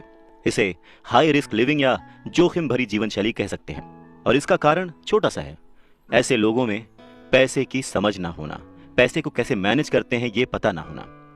90s के दशक में जॉब्स में बहुत ज्यादा गिरावट आई थी, रिसेशन आया था, और तब ये बात पता चली कि जो मिडिल क्लास है वो पैसे के मामले में कितना सुरक्षित है। तब से लेकर आज तक बहुत कुछ बदला है। अच्छी बात यह है कि आज लोग ज्यादा अवेयर हैं, उन्होंने सही जगहों पर इन्वेस्ट करना शुरू कर दिया। और म्यूचुअल फंड में लोगों ने ज्यादा इन्वेस्ट इसलिए किया क्योंकि उन्हें लगता है कि वो ज्यादा सुरक्षित है। औसत म्यूचुअल फंड खरीदने वाले आदमी नौकरी में, टैक्स और मॉर्गेज चुकाने में, अपने बच्चों की कॉलेज की फीस देने के लिए पैसे बचाने में, अपना क्रेडिट कार्ड का हिसाब साफ करने में बहुत ज्यादा बिजी रहते हैं। इतना उनके पास वक्त नहीं होता कि वो ये आर्ट सीख लें कि किस तरह से म्यूचुअल फंड लिया जाए या किस तरह से इन्वेस्ट किया जाए। तो फिर वो क्या करते हैं, फिर वो किसी दूसरे को हायर करते हैं, उसकी काबिलियत पर भरोसा करते हैं, और वो जैसा कहता जाता है वो ऐसा करते जाते हैं। क्योंकि जो पढ़ा लिखा मिडिल क्लास वर्ग है जो कि पैसे को संभालना नहीं जानता, वो हमेशा यही सोचता है जोखिम मत उठाओ, सुरक्षित रहो। और असली प्रॉब्लम यही है कि पैसे की समझ न होने के कारण लोग खतरों का सामना करते हैं। उनके सेफ रहने के पीछे की इच्छा, यानी हमें कुछ ना हो, उसके पीछे का असल कारण यह होता है कि उनके पास पैसे की तंगी होती है। उनकी जो बैलेंस शीट होती है उसमें खर्चे ज्यादा होते हैं, इनकम कम होती है। या यूं कहें कि उनकी संपत्ति वाला यानी एसेट वाला कॉलम खाली रहता है, तो कोई गलत बात नहीं होगी। और जब सचमुच जिंदगी में वो once in a lifetime वाला मौका आता है ना, तो ये लोग उस मौके का फायदा नहीं उठा पाते क्योंकि इनके पास पैसे ही नहीं होते इन्वेस्ट करने के लिए। अगर पैसे की समझ आपको है तो आप थोड़ा थोड़ा निवेश करके, बूंद बूंद से सागर भर के अमीर हो सकते हैं। आप सूझबूझ के साथ सही जगह पर इन्वेस्टमेंट करके अपने 5,000 रुपए को 10 लाख रुपयों में कन्वर्ट कर सकते हैं। पर प्रॉब्लम सोच की है, ये जो गरीब वर्ग या मिडिल क्लास जो वर्ग है वो ऐसे इन्वेस्टमेंट्स को बहुत ही जोखिम भरा मानता है। पर वो ये नहीं जानता कि प्रॉब्लम इन्वेस्टमेंट में नहीं है, प्रॉब्लम उनकी सोच में है, उनकी नासमझी में है। वो ये नहीं जानते कि पैसा कहाँ लगाना है। वो हमेशा अपने पैसों की जिम्मेदारी दूसरों पर लाद देते हैं और उसके लिए खर्च भी करते हैं। तो अगर आप भी दूसरों की तरह सोचते हैं, घर को एक एसेट समझते हैं, इन्वेस्टमेंट करने से डरते हैं, सेफ रहना चाहते हैं, तो ये समझना जरूरी है कि आप किसी के लिए काम करते हैं। सैलरी पर काम करने वाले बहुत ज्यादा लोग मालिक को या फिर अपने शेयर होल्डर्स को अमीर बना रहे होते हैं। एक्चुअली वो उनके लिए काम कर रहे होते हैं। आपकी कोशिशें, मेहनत और सफलता से दरअसल आप नहीं सफल होते, आपका मालिक सफल होता है और उसे उसके रिटायरमेंट के लिए मदद मिल रही होती है। अच्छा, दूसरा, आप सरकार के लिए काम करते हैं। आप समझ सकते हैं कि जब आप काम करते हैं, पैसे कमाते हैं, तो उसका एक हिस्सा टैक्स के रूप में सरकार को जाता है। तीसरा, अगर आपके पास घर है जिसे आप अपना एसेट मानते हैं, जो कि दरअसल एक लायबिलिटी है, तो आप बैंक्स के लिए काम करते हैं।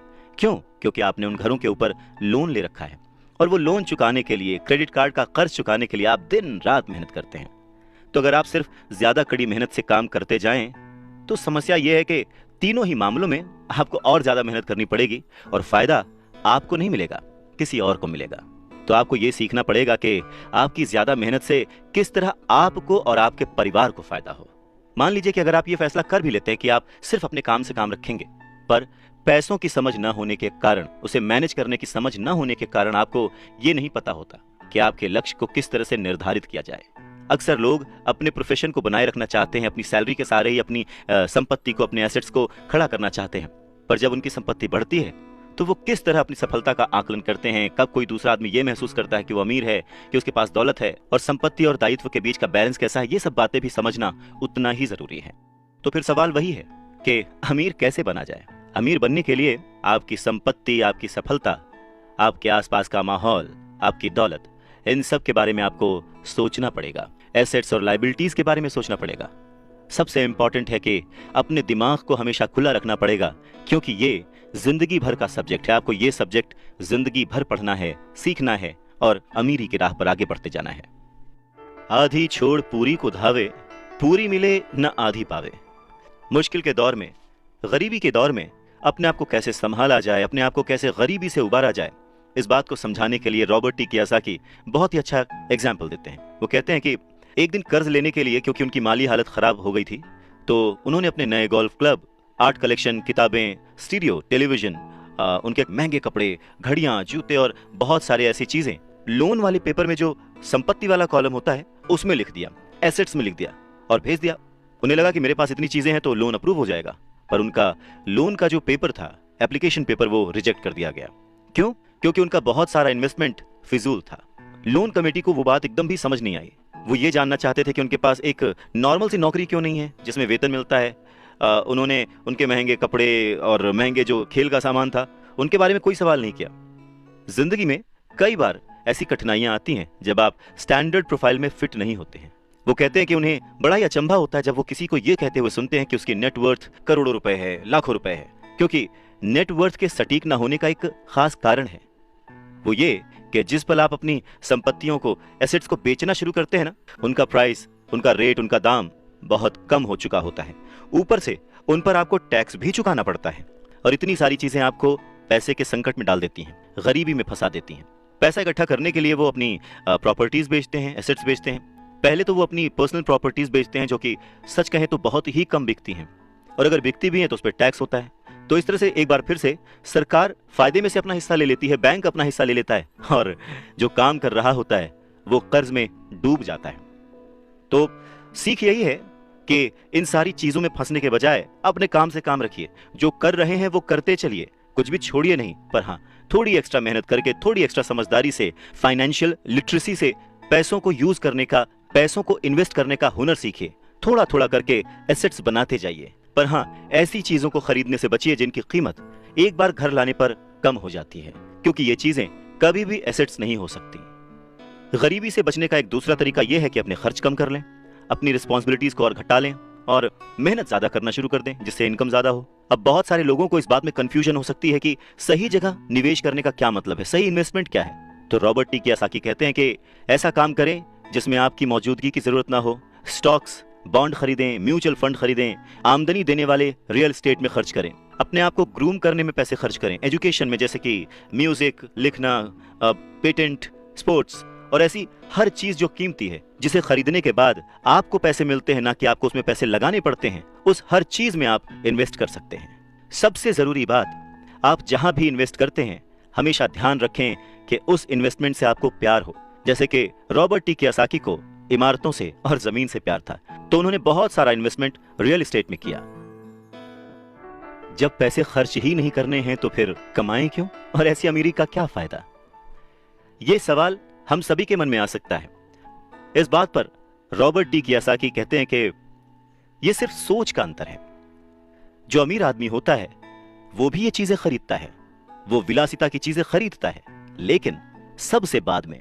पहले वो ये देखता है कि क्या करने से उसे फायदा हो सकता है और किस चीज की उसे सबसे ज्यादा जरूरत है। वहीं उल्टा जो मिडिल क्लास आदमी है या गरीब आदमी है, वो थोड़ा सा पैसा आने पर भी सबसे पहले वो अपने शौक पूरे करता है। घर, हीरे, ज्वेलरी, गाड़ियां, कुछ भी खरीद लेता है। अमीर आदमियों के पास भी ये सब होता है, पर फर्क सिर्फ इतना है कि वो उधार के दलदल में नहीं फंसते। वो लोग जिनके पास पीढ़ियों से पैसा है, जो लंबे समय से अमीर हैं, वो अपनी अर्निंग वाले कॉलम को सबसे पहले बनाते हैं, उसे सिक्योर करते हैं। उसके बाद उनके एसेट्स वाले कॉलम से जो आमदनी होती है, जो इनकम होती है, उससे वो अपनी लग्जूरियस लाइफ जीते हैं, एंजॉय करते हैं। गरीब और मिडिल क्लास आदमी अपनी खून पसीने की कमाई और बच्चों की विरासत की कीमत पर ये चीजें खरीदता है, लोन लेता है। सच्ची लग्जरी असली संपत्ति में निवेश करने और उसे विकसित करने का प्रोत्साहन देती है, उसे बढ़ावा देती है। रॉबर्ट टी कियोसाकी इस बात को एक एग्जाम्पल से समझाते हैं कि जब उनकी वाइफ और उनके पास उनके अपार्टमेंट से अतिरिक्त पैसा आने लगा, रेंट या कुछ भी, तब वो बाजार गए और उन्होंने अपने लिए एक महंगी गाड़ी खरीदी। इसमें जरा सी भी मेहनत नहीं लगी या जोखिम नहीं था, क्योंकि वो पैसा उन्होंने अपनी सेविंग से नहीं बल्कि अपार्टमेंट हाउस के इनकम से खरीदा था।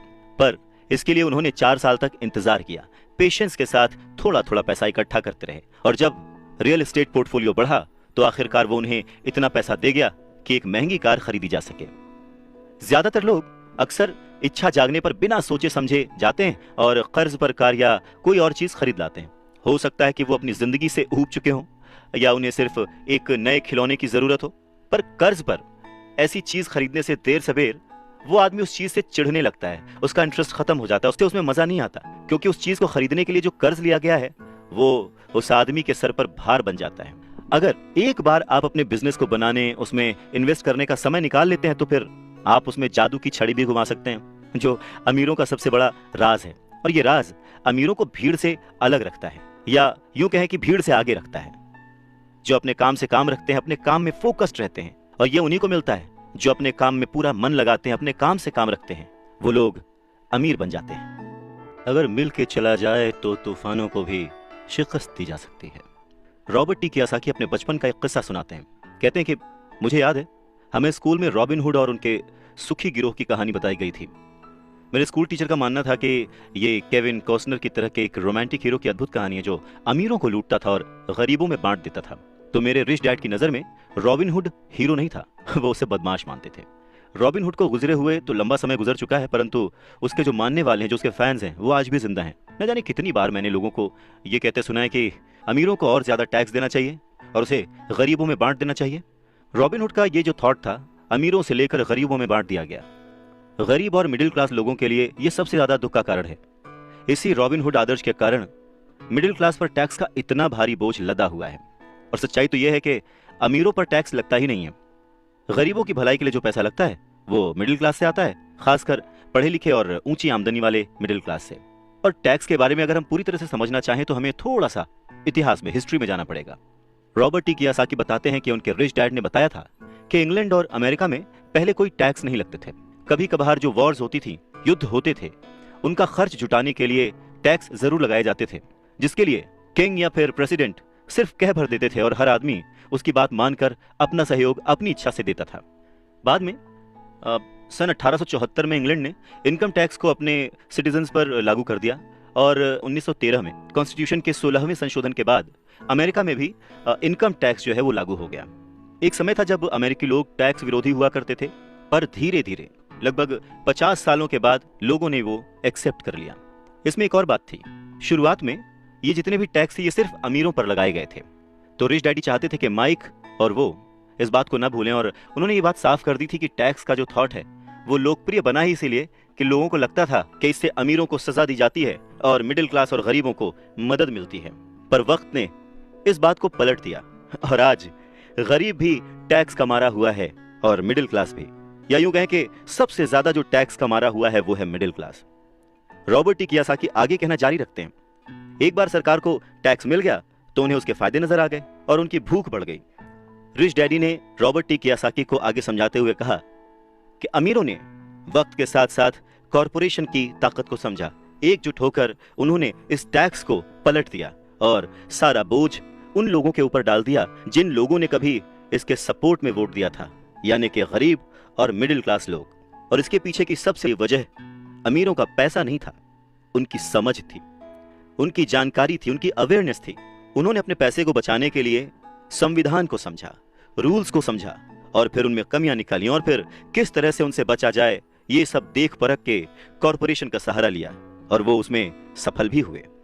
अमीरों और गरीबों के बीच ये लड़ाई सदियों से चलती आ रही है। अमीरों से वसूलों का जो नारा लगाने वाली भीड़ थी वो हमेशा अमीरों के खिलाफ रही, और ऐसी लड़ाइयां तब छिड़ती हैं जब किसी एक विशेष वर्ग को ध्यान में रखकर कानून बनते हैं, और ये लड़ाई कब खत्म होगी ये कहा नहीं जा सकता।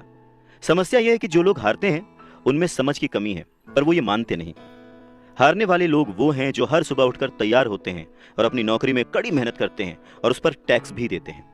अगर वो ये समझ पाते कि अमीर लोग किस तरह से पैसे का खेल खेलते हैं तो वो भी इस खेल को उसी तरह से खेल सकते थे, फिर वो भी गरीबी से आजाद हो सकते थे, पैसे के मालिक हो सकते थे और अमीर बन सकते थे।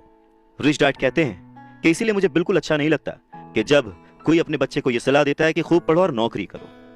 जिस कर्मचारी में पैसे की समझ नहीं है वो बच नहीं सकता। समाज उसके पैसे को हड़प लेगा और उसे गरीबी की ओर धकेल देगा। कहते हैं ना कि उस देने वाले ने तो कोई कमी ना की, अब किसको क्या मिला ये मुकद्दर की बात है। और ये जो मुकद्दर है ये हम अपनी सोच से, अपनी नॉलेज से, अपनी अवेयरनेस से बदल सकते हैं। अमीरी और गरीबी में सिर्फ सोच और समझ का ही फासला है। ना हारना जरूरी है ना जीतना जरूरी है, अरे ये जीवन का खेल है, इसे खेलना जरूरी है। रॉबर्ट टी कियोसाकी कहते हैं कि पैसे कमाना भी एक खेल ही है। अगर आप इसे एक खेल की तरह एंजॉय करेंगे तो आप और ज्यादा रिच होते जाएंगे। हर हफ्ते वो निवेश करते हैं और कभी हारते हैं कभी जीतते हैं। जब जीतते हैं तो उस निवेश को अगले हफ्ते के लिए सेव कर लेते हैं और जब हारते हैं तो खुद से जीतने वाले की आंख में आंख डालकर कहते हैं ठीक है अगले सैटरडे फिर मिलते हैं। रॉबर्ट टी कियोसाकी की बात से यह समझ में आता है कि पैसा कमाना भी खेल जैसा ही है। अगर आप उसे एंजॉय करते हैं, उसके पीछे नहीं भागते हैं, तो आप धीरे धीरे ही सही पर ग्रो करेंगे और जल्द ही अमीर बन जाएंगे। इंसान गलतियां करता है और उन गलतियों से सीखता है। अमीर बनना भी कुछ वैसा ही है। कभी आप गलती करते हैं और हार जाते हैं, कभी आप उस गलती को सुधारते हैं और जीत जाते हैं। वैसे बचपन से जवानी तक जब भी हम स्कूल में पढ़ते हैं या हमारे आसपास भी, बच्चों को गलतियां करना अलाउड नहीं होता।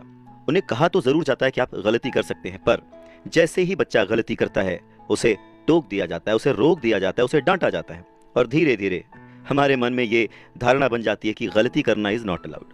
पर अगर देखा जाए, हम इंसान गलती करके ही सीखते हैं। हमने आज तक जो कुछ भी अचीव किया है अपनी गलतियों से अचीव किया है। इसी बात को आगे बढ़ाते हुए रॉबर्ट टी कियोसाकी कहते हैं कि इन्वेस्टर्स दो तरह के होते हैं।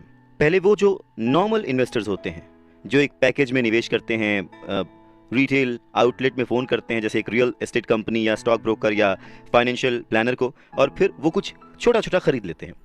ये एक म्यूचुअल फंड, स्टॉक या बॉन्ड हो सकता है। ये निवेश का एक अच्छा और साफ सुथरा तरीका है और आसान भी है।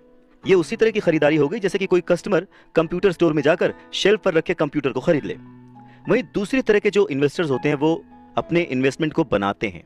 वो किसी दूसरे से नहीं खरीदते, वो अपना इन्वेस्टमेंट खुद बनाते हैं।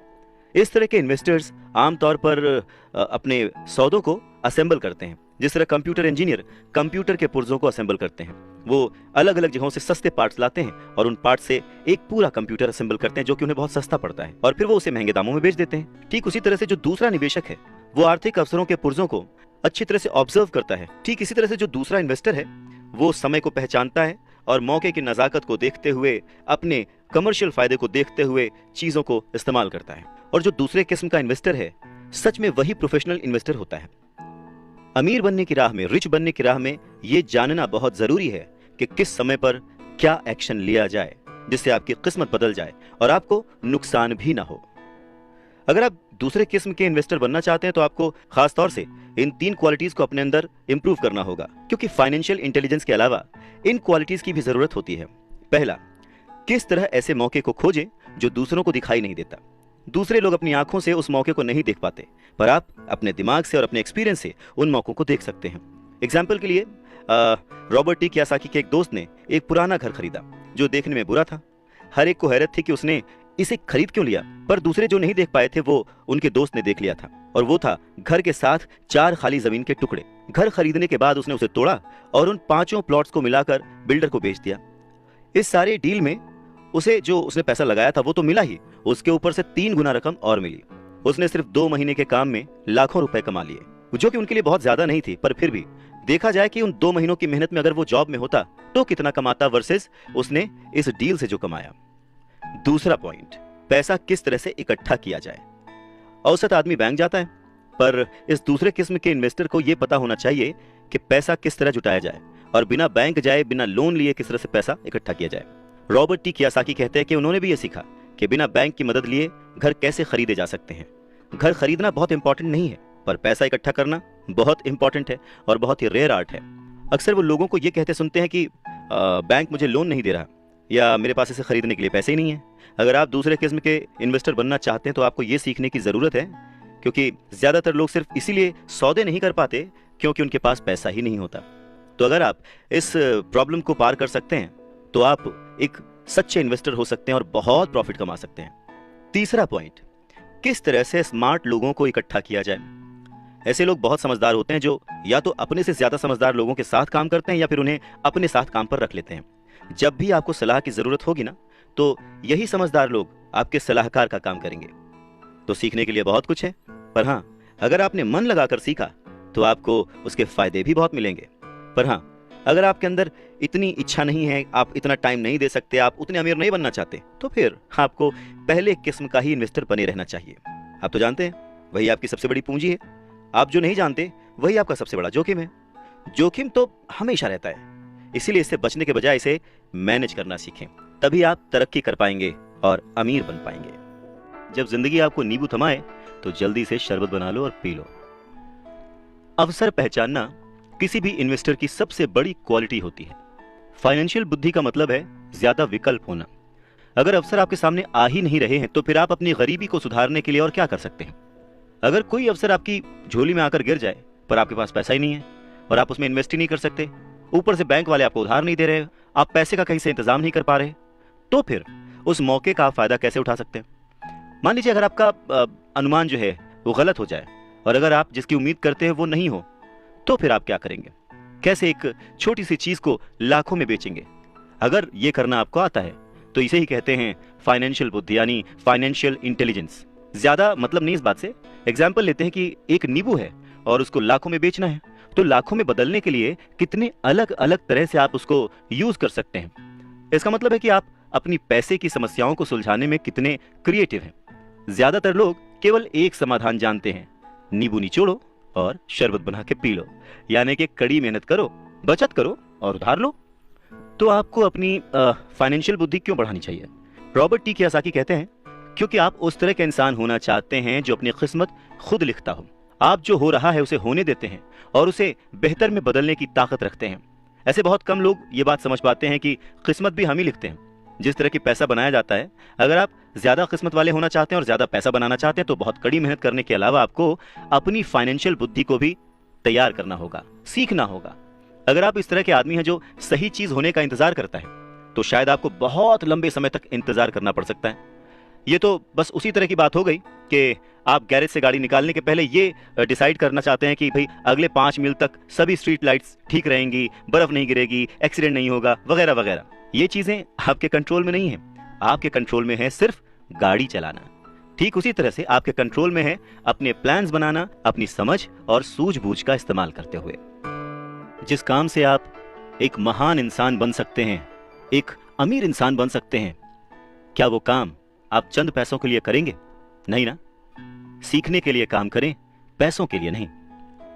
रॉबर्ट टी कियोसाकी एक घटना का जिक्र करते हैं। कहते हैं कि 1995 में मैंने सिंगापुर के एक अखबार में इंटरव्यू दिया। अब युवा महिला रिपोर्टर बहुत ही टाइम पे आ गई और इंटरव्यू शुरू हो गया। हम एक बहुत ही बड़े से होटल की लॉबी में कॉफी पी रहे थे और मेरा जो सिंगापुर जाने का रीजन था उसके बारे में डिस्कशन कर रहे थे। तभी उस रिपोर्टर ने मुझसे कहा, एक दिन मैं भी आपकी तरह एक बेस्ट सेलिंग लेखक बनना चाहती हूँ। मैंने उसके कई राइटअप्स और लेख पढ़े थे और उनसे प्रभावित भी था। वो बहुत अच्छा लिखती थी, बहुत ही साफ। तो मैंने उसे कहा, बिल्कुल आप कर सकती हैं, क्योंकि आप जो लिखती हैं वो बहुत ही बढ़िया है। वैसे कौन सी चीज है जो आपको आपके सपनों को पाने से रोक रही है? उसने कहा कि मेरा काम जो है वो कभी कहीं जाता है, कभी कहीं जाता है। हर आदमी कहता है कि मेरे उपन्यास बहुत बढ़िया हैं, पर एक्चुअली होता कुछ नहीं है। इसलिए मैं अखबार में काम कर रही हूँ, कम से कम इससे मेरा खर्च तो चल ही जाता है। अब आपके पास कोई सुझाव है क्या इस बारे में? मैंने कहा, हाँ बिल्कुल है। सिंगापुर में मेरा एक दोस्त है, वो एक स्कूल चलाता है जहाँ लोगों को बाइंग सेलिंग रिलेटेड ट्रेनिंग दी जाती है। वो सिंगापुर में कई बहुत ही बड़े बड़े कॉर्पोरेशंस के लिए सेल्स ट्रेनिंग कोर्स चलाता है और मैं समझता हूँ कि उसके कोर्स में शामिल होने से आपका करियर बहुत ज्यादा आगे चला जाएगा। ये बात सुनने के बाद वो थोड़ा सा रूखी हो गई। वो कहने लगी कि मतलब आप ये कहना चाहते हैं कि मुझे ये सब सीखने के लिए स्कूल जाना पड़ेगा? तो मैंने हाँ कह के सिर हिलाया और फिर उसे इस बात पर विश्वास ही नहीं हुआ कि मैं सचमुच उसे स्कूल जाने के लिए कह रहा हूँ। मैंने उसे कहा कि इसमें गलत ही क्या है, पर तब मुझे रियलाइज हुआ कि मुझे अपने शब्द वापस ले लेने चाहिए। उसे मेरी किसी बात का बुरा लग गया था शायद, और अब मैं सोच रहा था कि कितना अच्छा होता अगर मैंने उसे कुछ भी सुझाव नहीं दिया होता। उसकी मदद करने की कोशिश में मैंने वो सुझाव दिया था और अब मुझे खुद ही बुरा लग रहा था। उसने कहा कि मेरे पास इंग्लिश लिटरेचर में मास्टर्स डिग्री है, मैं सेल्समैन बनना सीखने के लिए स्कूल क्यों जाऊं? मैं एक प्रोफेशन में प्रशिक्षित होने के लिए स्कूल गई थी ताकि मुझे सेल्समैन ना बनना पड़े। अब वो अपना ब्रीफकेस ताकत से बंद कर रही थी और इंटरव्यू खत्म हो चुका था और उसकी बॉडी लैंग्वेज से पता लग रहा था कि वो नाराज थी। वहीं कॉफी टेबल पर मेरी एक बेस्ट सेलिंग बुक रखी हुई थी। मैंने उसे उठाया और उस लेडी के द्वारा लिखे गए नोट्स को भी अपने दूसरे हाथ में रखा। मैंने उसे कहा कि क्या आप इसे देख सकती हैं? मैंने उसके नोट्स की तरफ इशारा किया। उसने अपने नोट्स पर नजर डाली। क्या? उसने उलझन में कहा। एक बार फिर मैंने उसके नोट्स की तरफ जानबूझकर इशारा किया। एक बार फिर मैंने उसके नोट्स की तरफ जानबूझकर इशारा किया, जिस पर उसने लिखा था रॉबर्ट कियोसाकी, बेस्ट सेलिंग लेखक। यहां पर बेस्ट सेलिंग राइटर लिखा हुआ है, ना कि बेस्ट राइटिंग राइटर। तब उसे मेरी बात समझ में आई। लहरों से डर करके नौका पार नहीं होती, कोशिश करने वालों की हार नहीं होती। रॉबर्ट टी कियोसाकी कहते हैं कि जब आप रिच बनने की सोचते हैं, रिच बनने की ठानते हैं, अमीर बनने की कोशिश करते हैं, तो बहुत सारी बाधाओं को पार करना पड़ता है। तो उनके अनुसार अमीरी की राह में ऐसी 5 बाधाएं हैं जो लोगों को रोकती हैं आगे बढ़ने से। सो पहला कारण है डर, पैसा खोने के डर से पार पाना। रॉबर्ट टी कियोसाकी कहते हैं कि वो अपनी जिंदगी में ऐसे न जाने कितने अमीर लोगों से मिले हैं जिन्हें पैसे का नुकसान हुआ है, पर वो फिर भी अमीर हैं। पर ऐसे एक भी गरीब इंसान से नहीं मिले हैं जिसने अपनी एक दमड़ी भी खोई है अमीर बनने की राह में, इन्वेस्टमेंट की राह में। पैसा खो जाने का डर बहुत ही नेचुरल है, बहुत ही स्वाभाविक है। ये हर इंसान को होता है, अमीरों को भी होता है, गरीबों को भी होता है। पर प्रॉब्लम डर नहीं है, प्रॉब्लम है कि आप इस डर का सामना किस तरह से करते हैं। पैसा खोने के बाद की स्थिति से, उसकी सिचुएशन से किस तरह से बाहर आते हैं। आप अपनी असफलताओं को किस तरह से ट्रीट करते हैं, ये आपकी लाइफ में बहुत इंपॉर्टेंट है। ये आपकी लाइफ में केवल पैसे के बारे में नहीं है, बल्कि हर चीज के बारे में है। एक अमीर आदमी और एक गरीब आदमी के बीच का जो अंतर होता है वो बस यही होता है कि अमीर आदमी अपने डर से किस तरह से जीतता है और गरीब आदमी अपने डर से किस तरह से हार जाता है। लोगों के पैसा खोने का डर ठीक वैसा ही है जैसे कि मोटरसाइकिल से गिरने पर चोट लगने का डर। उस चोट लगने के डर से ज्यादा एक्साइटमेंट आपको उस बाइक को चलाने का होता है, और उसी एक्साइटमेंट में, उसी खुशी में आप बाइक चलाना सीख लेते हैं। ठीक वैसे ही पैसे के खोने के डर से ज्यादा उसे अर्न करने की खुशी अगर आपको हो, तो आप धीरे धीरे प्लान वे में एसेट्स पर ध्यान देंगे, उन्हें खरीदेंगे और एक वक्त पर अमीर बन जाएंगे। मैं अकेला ही चला था जानिबे मंजिल, मगर लोग यूं जुड़ते गए और कारवां बनता गया। रॉबर्ट टी कियोसाकी कहते हैं कि पैसा मेरे लिए काम करे और मैं पैसे के लिए काम ना करूं। मेरा ये पहला सबक दरअसल ताकत के बारे में है। अगर आप पैसे के लिए काम करते हैं तो आप ताकत को अपने बॉस के हाथ में दे देते हैं, या आप जिसके लिए काम कर रहे होते हैं आप अपनी आज़ादी उसके हाथ में दे देते हैं। अगर आपका पैसा आपके लिए काम करता है तो आप अपने पैसे के, अपने काम के, अपनी जिंदगी के खुद मालिक होते हैं। एक बार हमें हमारे लिए काम करने वाले पैसे की ताकत का ज्ञान हो जाए, फिर हमें पैसे के लिहाज से स्मार्ट हो जाना चाहिए और हमें डराने वाले लोगों से निपटने के लिए रास्ते ढूंढ लेने चाहिए। पर ऐसा करने के लिए आपको कानून की समझ होनी चाहिए, अपने आसपास की समझ होनी चाहिए, मार्केट में क्या चल रहा है इस बात की समझ होनी चाहिए, और सिस्टम कैसे काम करता है इसकी भी समझ होनी चाहिए। अगर आप अवेयर नहीं हैं, मतलब नॉलेजेबल नहीं हैं, ज्ञानी हैं, आप केयरलेस हैं, अपनी चीज़ों को समझना नहीं चाहते, तो आपको बड़ी आसानी से डराया और हराया जा सकता है।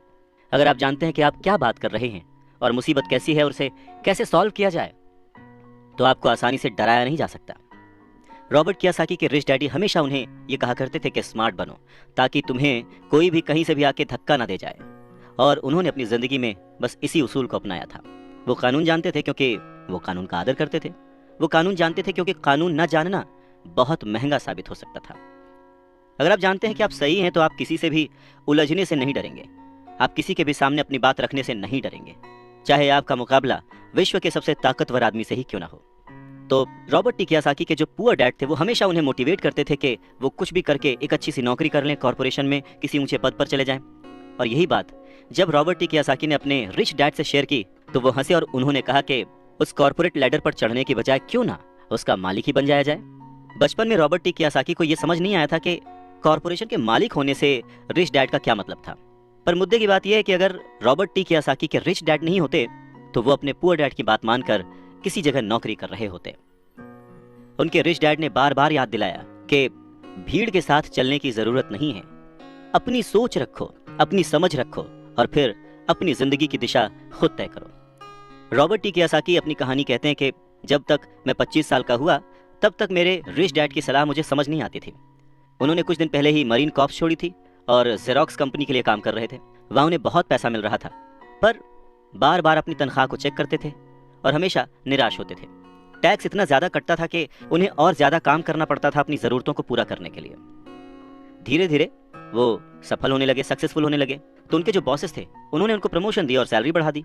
उन्हें ये बात सुनकर बहुत अच्छा लगा और जैसे ही उन्होंने अपनी ये बात अपने रिच डैड से शेयर की तो उन्होंने कहा, अच्छा तो तुम्हारे बॉस अमीर बन रहे हैं, तुम्हारी कंपनी अमीर बन रही है, तुम किसके लिए काम कर रहे हो?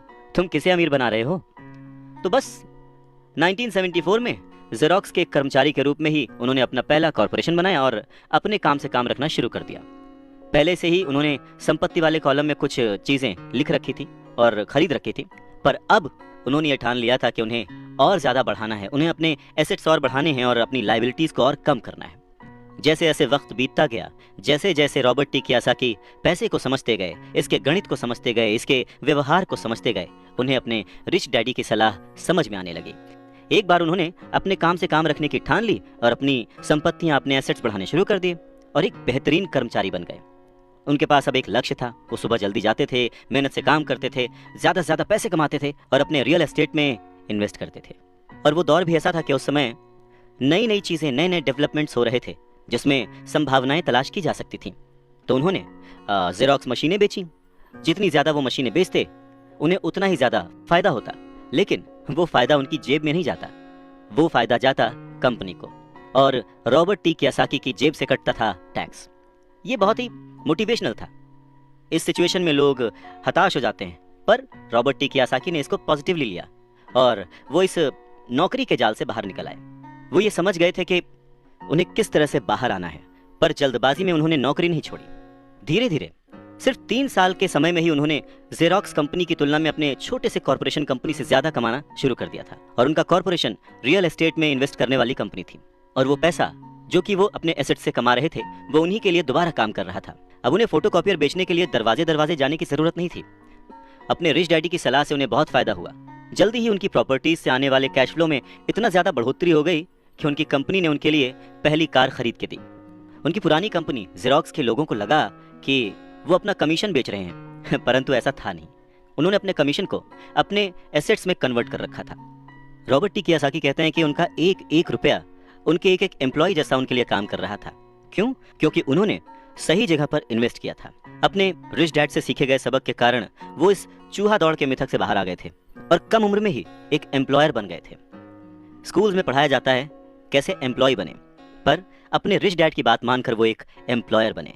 और ये सब पॉसिबल हुआ पैसे को सही जगह पर इन्वेस्ट करने की समझ से, पैसे को मैनेज करने की समझ से, फाइनेंशियल लिटरेसी से। बहुत सारी मुश्किलें आई, पर अपनी सूझबूझ से और अपनी अवेयरनेस से, अपने नॉलेज से रॉबर्ट टी कियोसाकी उन मुश्किलों से आगे बढ़ते गए और लोग उनको फॉलो करने लगे। वो जब भी फाइनेंशियल सेमिनार्स में दूसरों को सिखाने को जाते, उनको अपनी बात बताते, तो वो हमेशा कहते कि फाइनेंशियल आईक्यू स्पेशलाइजेशन के 4 बड़े फील्ड से आने वाले ज्ञान का मिक्सचर है, नॉलेज का मिक्सचर है। सो वो 4 फील्ड्स कौन कौन सी हैं? पहला है अकाउंटिंग। रॉबर्ट टी कियोसाकी कहते हैं कि जिसे मैं फाइनेंशियल साक्षरता कहता हूँ, एम्पायर खड़ा करना चाहते हैं, साम्राज्य बनाना चाहते हैं, तो ये सबसे इंपॉर्टेंट है। आप जितने ज्यादा पैसे के लिए जिम्मेदार होंगे, उतना ही ज्यादा आपको बारीकी से नॉलेज होने की जरूरत है, नहीं तो आपका जो साम्राज्य है, आपका जो एम्पायर है, वो ताज के पत्तों की तरह ढह जाएगा। इस योग्यता, इस क्वालिटी की वजह से आप किसी भी बिजनेस की जो कमजोरियां हैं, वीक पॉइंट्स हैं, और उसकी जो प्लस पॉइंट्स हैं, उन्हें पहचान सकते हैं। दूसरा फील्ड है जो इंपॉर्टेंट है, वो है इन्वेस्टमेंट, जिसे वो पैसे से पैसे बनाने का विज्ञान कहते हैं। इसमें तकनीकें, रणनीतियां, स्ट्रैटेजीज, फॉर्मूले, इन सब की जरूरत होती है। तीसरा है बाजार की समझ, मार्केट की समझ, डिमांड एंड सप्लाई का साइंस। बाजार के तकनीकी पहलुओं को जानने की जरूरत है जो कि भावनाओं द्वारा संचालित होते हैं। जी हाँ, मैक्सिमम जनता इमोशनल होकर चीजें करती है और उसका फायदा उन लोगों को होता है जो कि दिमाग से सोचते हैं, खास करके पैसे के बारे में। चाहे वो गाड़ी खरीदना हो, घर खरीदना हो, या कोई भी सुख सुविधाएं हो, ये सारी चीजें इमोशन से होती हैं और फायदा हमेशा दूसरे व्यक्ति को होता है जो इन्हें बेच रहा होता है। और चौथी फील्ड है कानून, लॉ। उदाहरण के तौर पर अकाउंटिंग, इन्वेस्टमेंट और बाजारों की तकनीकी दक्षताओं के सारे कॉर्पोरेशन की जो क्षमता थी वो बहुत बढ़ गई थी। कोई भी आदमी जिसे कॉर्पोरेशन के द्वारा दिए जाने वाले टैक्स के फायदों और सुरक्षा का ज्ञान हो, वो बहुत तेजी से तरक्की कर सकता है और अमीर बन सकता है। पर वैसा करना जो कि किसी नौकरीशुदा कर्मचारी के लिए पॉसिबल नहीं है। उन दोनों में उतना ही डिफरेंस होगा जितना कि एक पैदल चलने वाले इंसान में और एक उड़कर जाने वाले में होता है। ये अंतर बहुत ज्यादा है। तो कुल मिलाकर यह कहा जा सकता है कि अपने रिच डैड की गाइडेंस को फॉलो करते हुए रॉबर्ट टी कियोसाकी एक सक्सेसफुल इंसान बने, जिन्हें दुनिया फॉलो करती है और जिनकी लिखी बातें पढ़कर और जिनकी बातें सुनकर लोग आज भी मोटिवेट होते हैं।